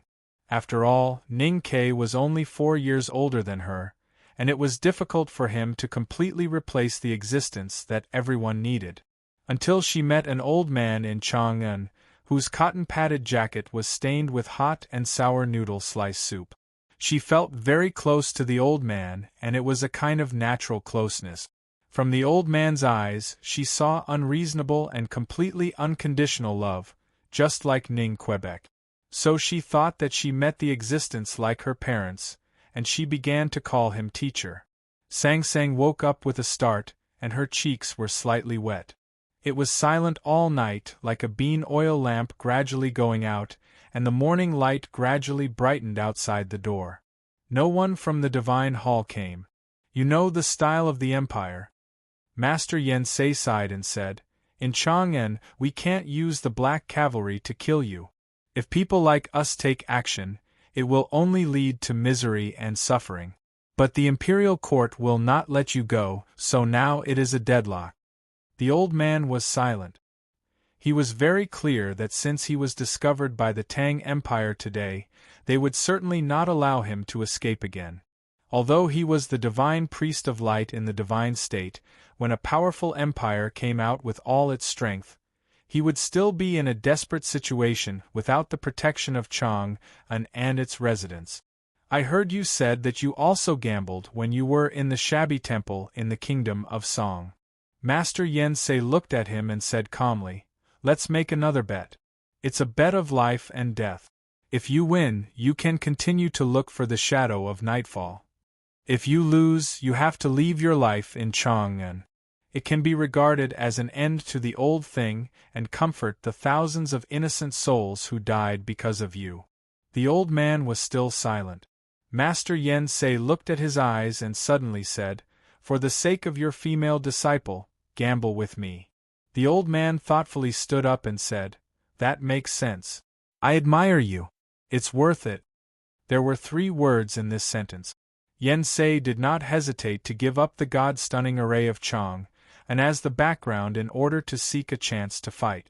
As the controller of the array, as long as Yen Sei was in Chang'an, he would naturally be in an invincible position.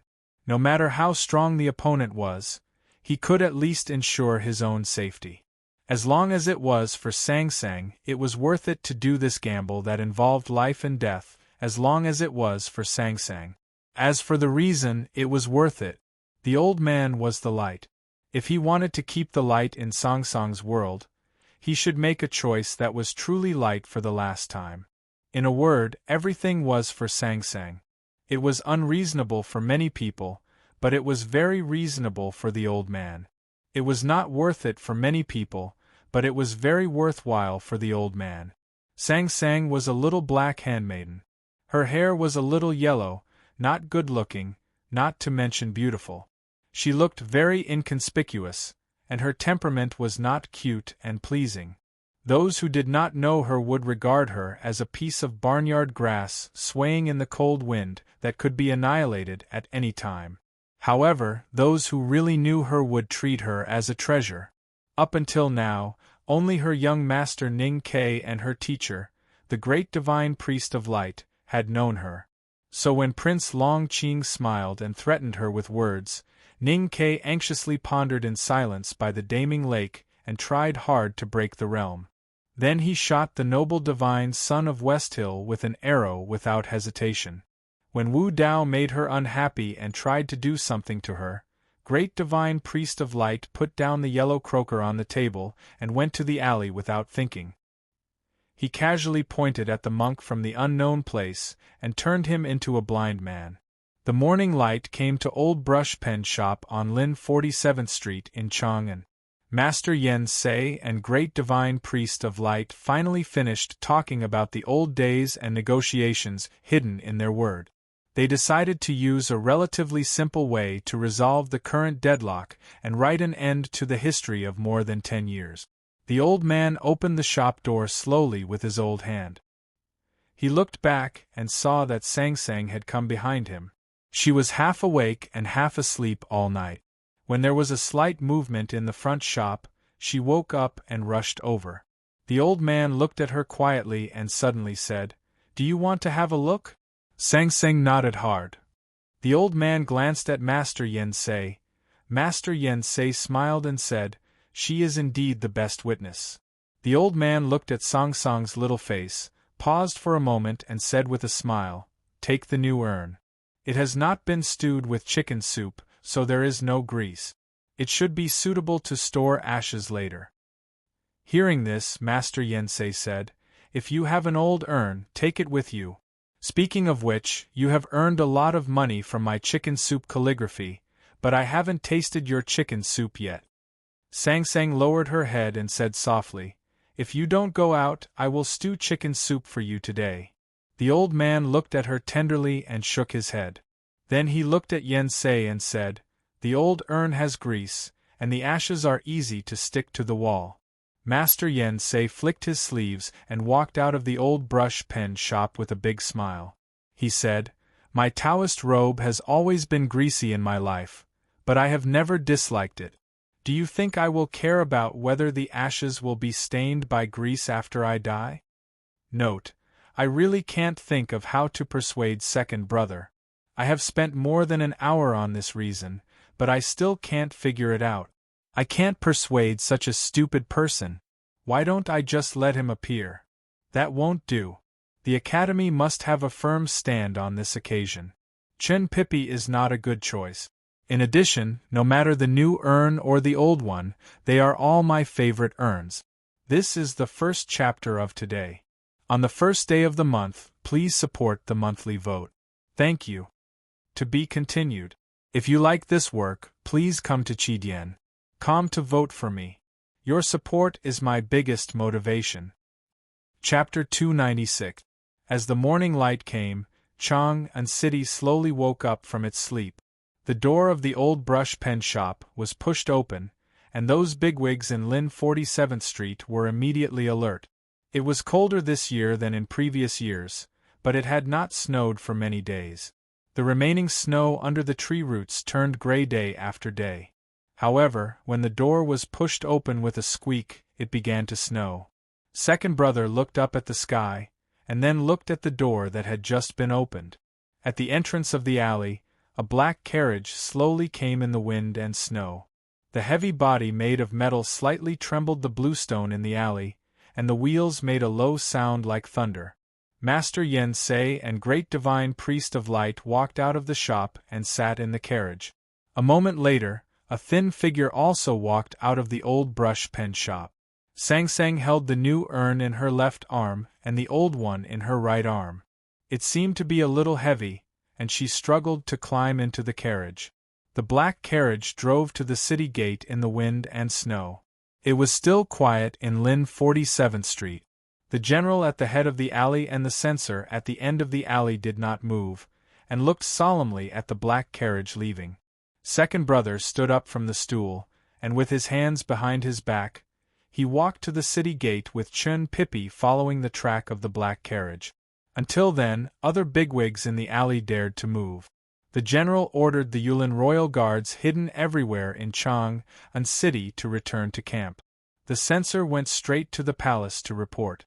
Nation Master Li Qingshan looked at the carriage gradually disappearing in the wind and snow of Chang'an, and slowly bowed to him. There was a not-so-famous mountain in the northern suburbs of Chang'an City. The mountain was not high, and there were no historical records of scholars to help it. The wild trees on the mountain also lacked some beauty, so there were few tourists on weekdays. This morning, the wind and snow came suddenly, and the road was covered with snow, and it was difficult to walk on. The mountain was even more quiet, as if it was not in the world. The black horse carriage stopped at the foot of this nameless mountain. The wheels of the carriage, which were made of refined iron, had already cracked the ground beneath them. If they were to forcefully ascend the mountain, they would probably leave 2 terrifying wounds on the muddy mountain path. 2 old men were walking on the mountain path. Their cotton-padded jackets were a little old, but they were very clean. They trembled slightly in the mountain wind. Their Taoist robes were still new, but they were stained with a lot of grease and dirt, fluttering in the wind. Regardless of whether it was their clothes or their slightly stooped old bodies, the 2 elders on the mountain path were very ordinary. However, when they walked through the wind and snow, they gave off a feeling of floating away from the world. At the foot of the mountain path, Sang Sang, who was thin and weak, held 2 heavy urns in her arms. She lowered her head and pursed her lips, staring at the endless stone steps under her skirt. She struggled to catch up with the 2 old people in front of her, who seemed to be about to leave the world. Master Yen Sei pulled out a snow branch from his face and sighed. I don't know whether the new urn will be filled or the old one will become heavier. Great Divine Priest of Light walked beside him and said with a smile, It's all up to Haotian. Master Yen Sei wiped the snow on his Taoist robe and said, In fact, it's not bad to fill them all up. The Great Divine Priest of Light nodded and said, Placing the 2 jars side by side can be considered as neighbors. Master Yen Sei turned his head and glanced at him. Then he put his sleeves behind him and continued to go up the stairs. Under a cedar tree, the 2 old people rested for a while, waiting for Sang Sang to catch up. Master Yen Sei looked at the calm face of the old man and suddenly asked curiously, Have you ever been to Tianqi? The Great Divine Priest of Light slightly squinted his old eyes and seemed to be thinking about things that happened many years ago. After a long silence, he said softly, I have been there, but then I was beaten down to the dust and deprived of the opportunity to be close to Haotian. Master Yen Sei looked at him and said with emotion, What a great lucky chance it is to break through the 5 states. How many cultivators in the world can't reach it in their whole lives? You actually reached this step more than 10 years ago. No wonder the Abbey Dean thought that you were the first person in Haotian Taoism. The Great Divine Priest of Light sighed softly and said, It's actually a kind of pain to have seen it, but it can't be seen again.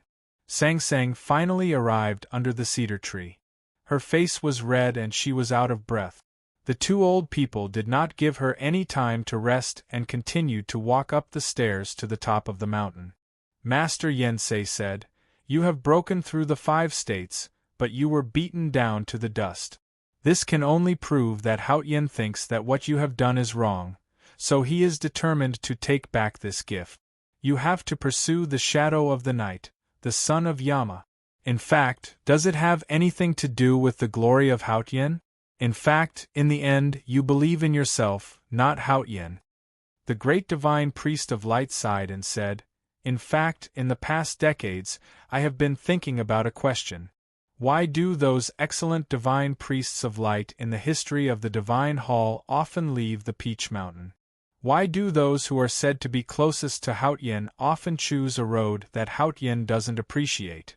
The patriarch who founded the devil's doctrine 1,000 years ago and the predecessor who betrayed the sect hundreds of years ago were like this.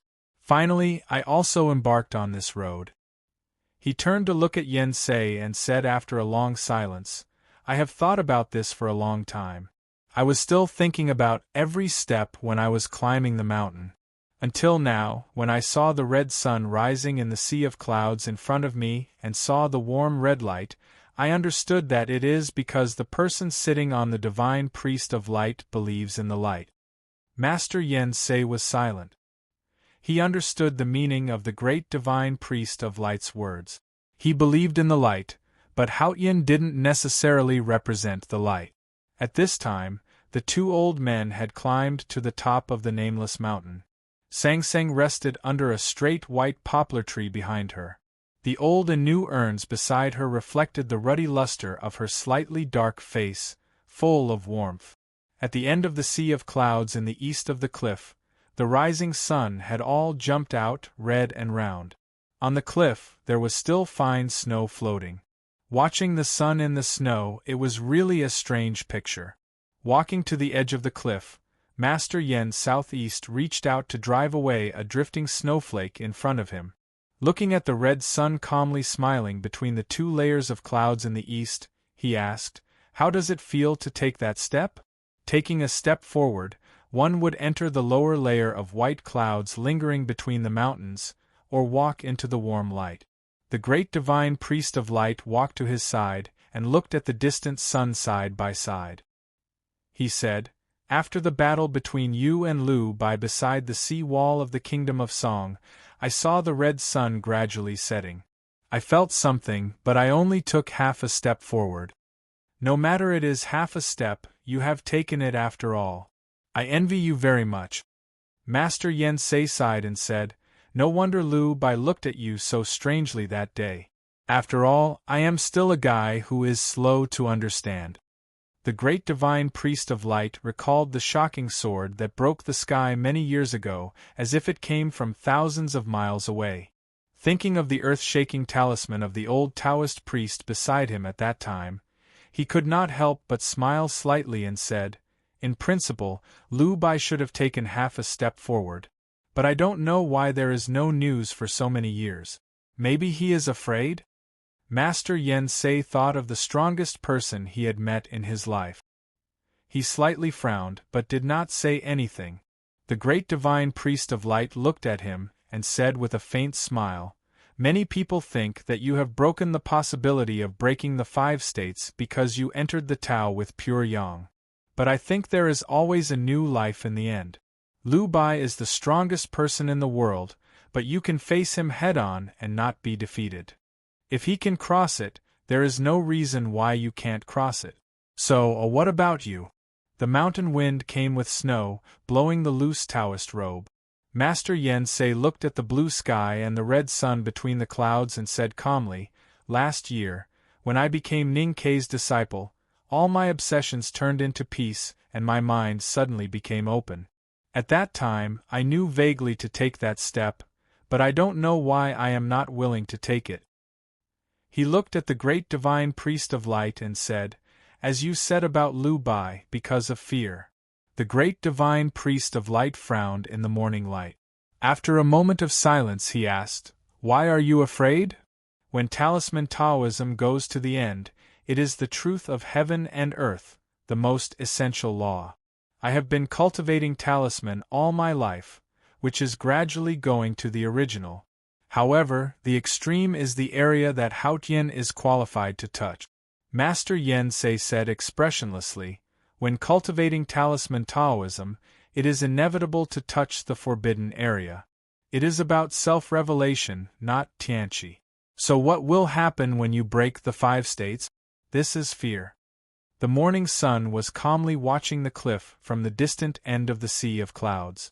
The light was so red and warm, illuminating the stone snow trees and urns on the edge of the cliff. That was the benevolent and generous Haotian giving rules and life to the human world. The great divine priest of light said, Although I seem to have betrayed Haotian, I am cultivating divine skills after all. The glory of Haotian will give me eyes to see through everything in the world and endless power. I have the advantage in the daytime. Master Yen Sei shook his head and said, Chang'an is my home. I have walked all the streets in the city and traveled all the great rivers and mountains outside the city. This mountain is my talisman, so you don't have much advantage. The great divine priest of light smiled and said, In any case, it is better not to disturb the people's dreams. Master Yen Sei said, Since I advise you to leave Chang'an, this is the reason. As soon as he finished speaking, his wide sleeves waved gently. With a flash of clear light, the oil stains and the unpleasant smell in the sleeves were suddenly purified. A strong and inexplicable talisman intent slowly seeped out from the cracks in the mountain rock. I haven't seen the mountain Fu for many years, the great divine priest of light said with emotion. He stretched out his right hand and gently waved it in the wind and snow. The morning light from the east instantly turned his skinny right hand into a pure white jade.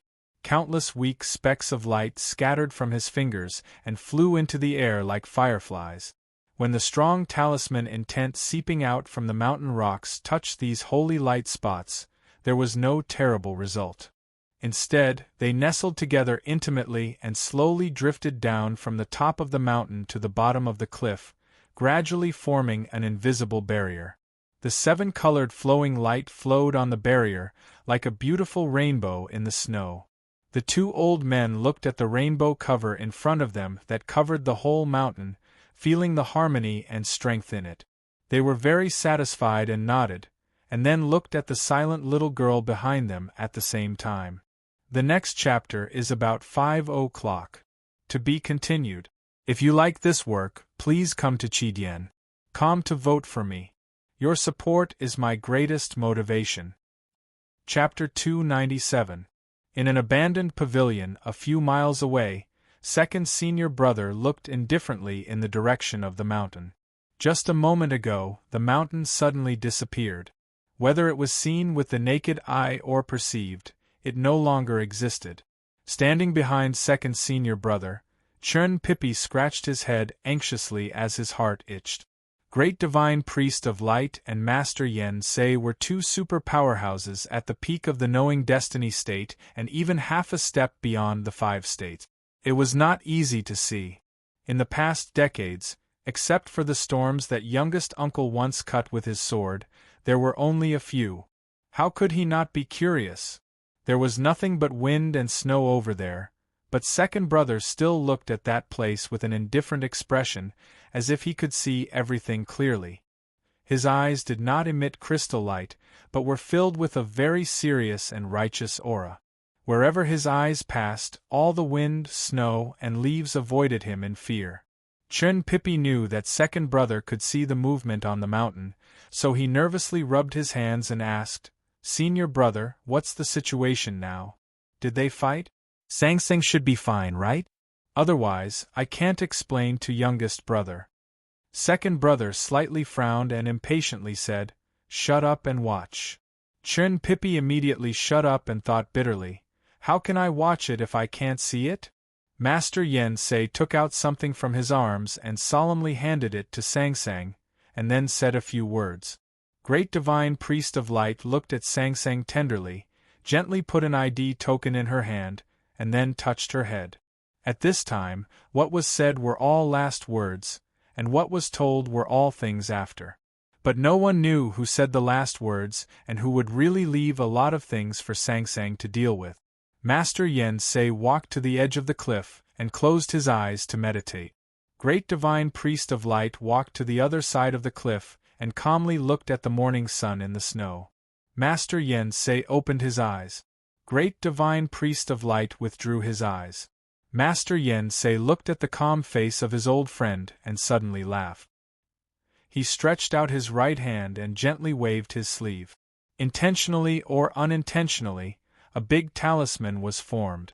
The talisman was so powerful that it could not be described. Being called by the talisman, thousands of rocks floated from the ground and densely covered the air, like countless huge solidified raindrops. His slender fingers, which seemed to have the plump and tender feeling of a girl from the House of Red Sleeves, slightly trembled, and the mountain talisman moved. The mountain rocks that seemed to have solidified all over the mountain whistled down, and it was like a vast rainstorm on a summer night that struck the mountain with a bang. Instantly, it caused countless holes to appear on the hard mountain cliffs, and gravel that covered the sky and blotted out the sun sprayed out. Great Divine Priest of Light calmly stood in the rain of rocks, raising his right hand over his head. His cotton-padded jacket, which seemed to be still with the smell of hot and sour noodle soup and chicken soup. A wisp of divine radiance burned on the tip of the index finger that was pure white like jade. The divine radiance didn't emit any power, yet it was pure and holy. No matter how it swayed in the rain of rocks that covered the sky, it didn't extinguish in the end. As long as the divine light in the sky was not extinguished, the stone rain falling from the sky could not touch the old cotton-padded jacket worn by the old man. The terrifying rain of rocks was still falling, and the splashing gravel was once again absorbed into the rain of rocks. It seemed as if it would never stop, and the snowflakes that were drifting down had already fled to some unknown place in fear. The stone rain in front of him suddenly slanted, unable to avoid it. The Hautian's divine flame around the tip of his index finger suddenly brightened up, illuminating the cliff that was suppressed by the rain of stones and snow. The flowers, grass, and trees all showed their true appearance. The morning sun had already moved behind the clouds. The index finger pointed at the sky on the cliff gave birth to a rising sun. Light was merciful and cold, gentle and powerful. It illuminated the world, it was everywhere. Those who follow it shall walk in the light, and those who forsake it shall walk in the darkness, and shall be destroyed. The rocks between the cliffs, the grass between the rocks, the rustling flowers, the trees and the people under the trees, were all looked down upon by the light, and were afraid.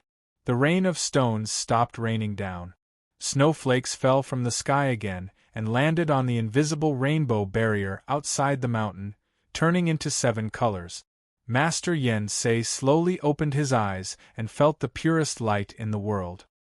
He looked at the snowflakes in the colorful dawn outside the cliff expressionlessly and gently flicked his sleeves. The Taoist sleeves swept horizontally in front of him, like a straight line, whistling through the wind and sweeping away all obstacles. As the Taoist sleeves waved horizontally, the faint horizontal stone crack on the cliff suddenly became clear. The 2 muddy paths between the trees suddenly hardened. The mud that had been softened by the melting snow instantly became something harder than rocks. The mud seemed to have become a miniature river and mountain. The Taoist sleeves waved horizontally, and the stone crack on the cliff also moved horizontally. The 2 muddy mountain roads that turned into a great river and mountain were 2 vertical lines. 2 horizontal lines and 2 vertical lines. 2 horizontal lines and 2 vertical lines. It was a well. This talisman made of the cliff clothes stretched between heaven and earth, and it had begun to spread around the bright lines to show its contempt, disdain and pride, because it was the most powerful Jing Fu. The well was the system of sealing field. It had the meaning of ancient rites and the beginning of wonderful theories. But the simplest and most powerful Jing character intent was a simple line cutting, the kind of balanced and perfect cutting of space, the cutting of heaven and earth. The Jing Fu fell on the cliff, and the cutting lines, no matter big or small, all went deep and subtle. The rocks rolling between the cliff were all broken into powder. The grass and trees shrinking between the cliff were all broken into powder. The snowflakes fluttering over the cliff were all broken into powder. The cold wind passing through the cliff was all broken into powder. Finally, the cliff was broken. The omnipresent light also became dim and fragmented because of the fragmentation of space. This was the ultimate state of talisman Taoism pursued by Master Yen Sei. The well talisman on the cliff was the one that had the true unwavering will.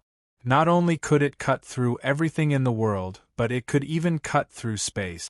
It was thousands of times stronger than the well talisman that Wang Jinglu had encountered on the rainy night of the Spring Breeze Pavilion.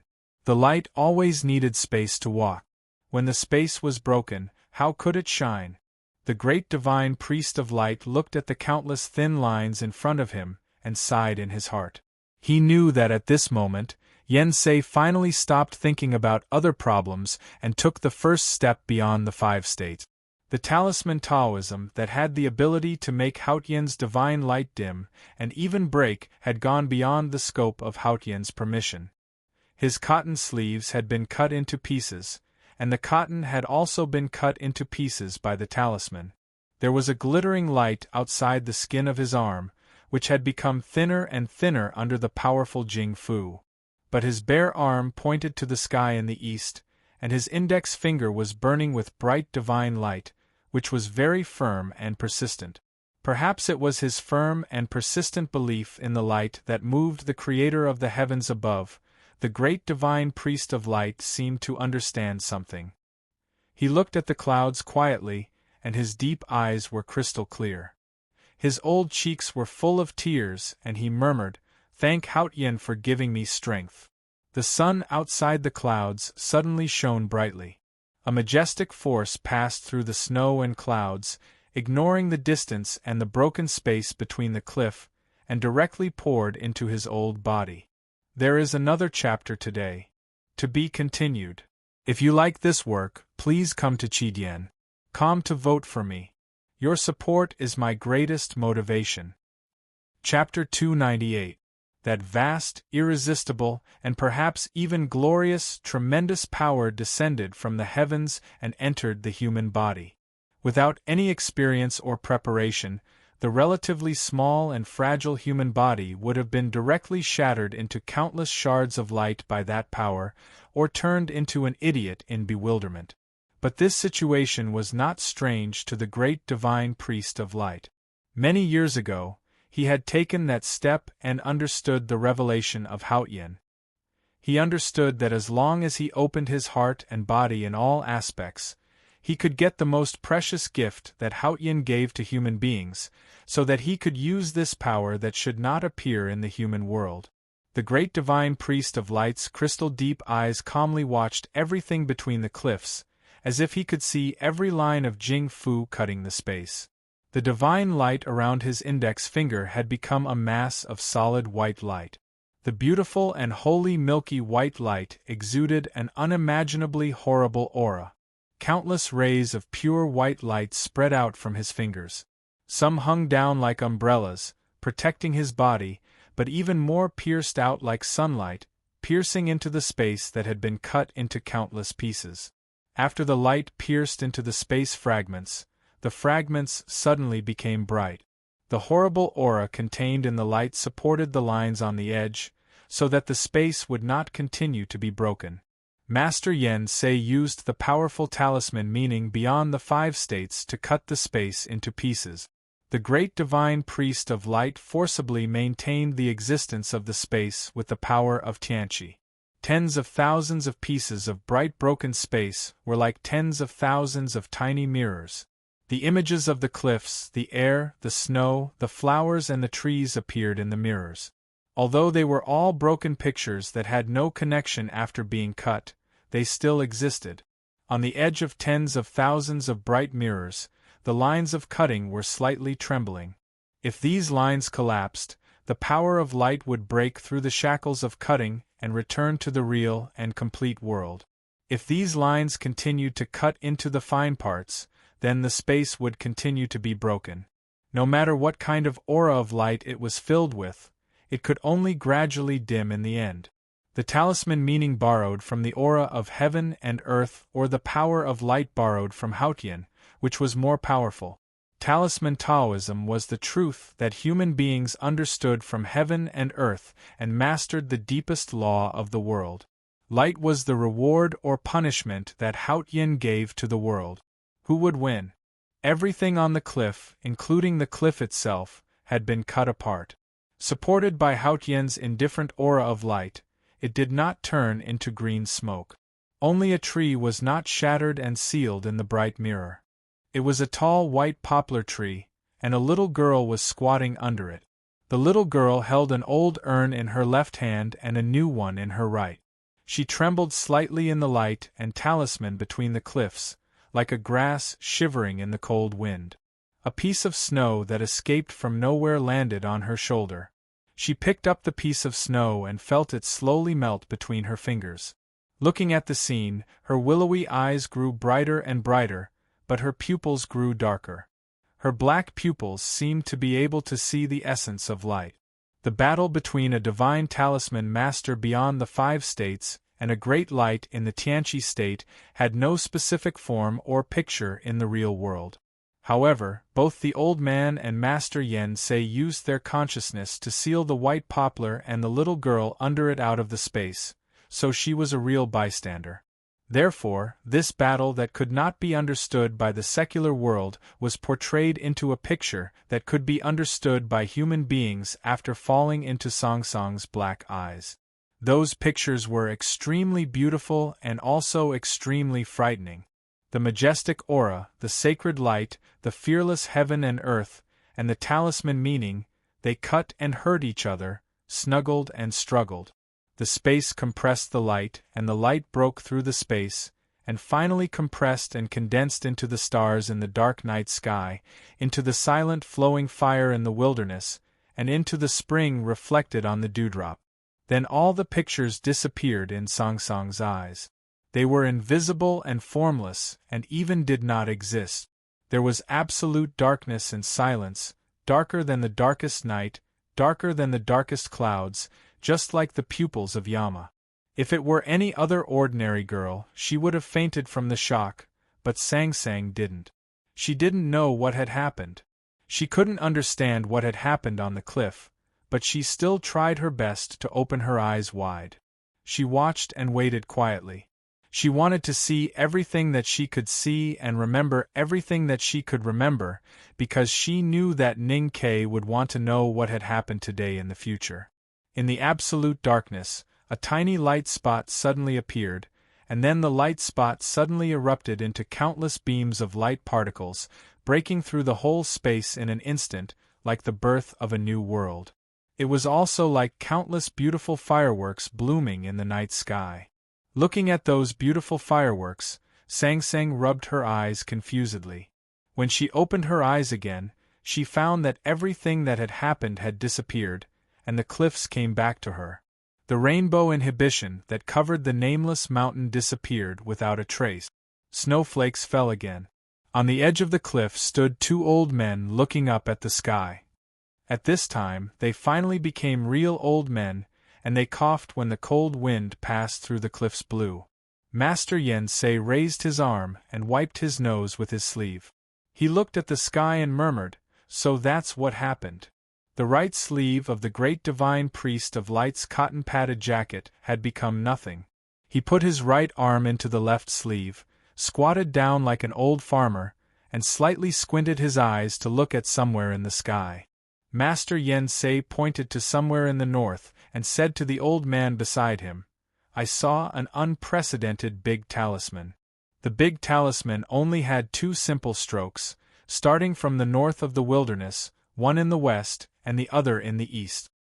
Then he looked back at Chang and city, which he had silently guarded for many years, and sighed with emotion, "We met here."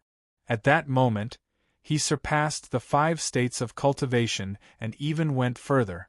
He clearly saw the world on the other side, the real future. Therefore, he knew that the unprecedented talisman was real. It was something that humans could really write. Therefore, he was extremely happy and moved. The great divine priest of light squatted on the edge of the cliff and looked to the north along with his hand. He saw something different. He, who had really entered the Tianqi state, understood a lot of things that he could not understand before. The old man looked back at Sang Sang under the poplar tree, and his old face showed a hesitant and struggling expression. Finally, he was relieved and understood. He smiled and said, "It turns out that this is my lucky chance." Master Yen Sei looked down at him and laughed. He said, "You still can't see it at this time? No matter what kind of lucky chance it is not our business, but their business." The old man stood up, sighed and said with a smile, "Yes, it will be their world in the future." Many days ago, An old man was taken in by a little handmaiden in the old brush pen shop. At that time, the old man asked the little handmaiden a question. "Do you believe in lucky chance?" "I believe in lucky chance. I believe that everyone is destined to meet some people and do some things. These things arranged by Haotian are lucky chances. Many years ago, I saw the shadow of nightfall fall in this city. Once I saw it, I met it. Since I met it, I could no longer be separated. But I didn't see it clearly. What I met was not specific. I only knew that it existed, but I didn't know where it was. Then I saw a man in Chang, and who was born with knowledge. I felt that it was wrong, because there should not be a man in the world who was born with knowledge. So my lucky chance with him began.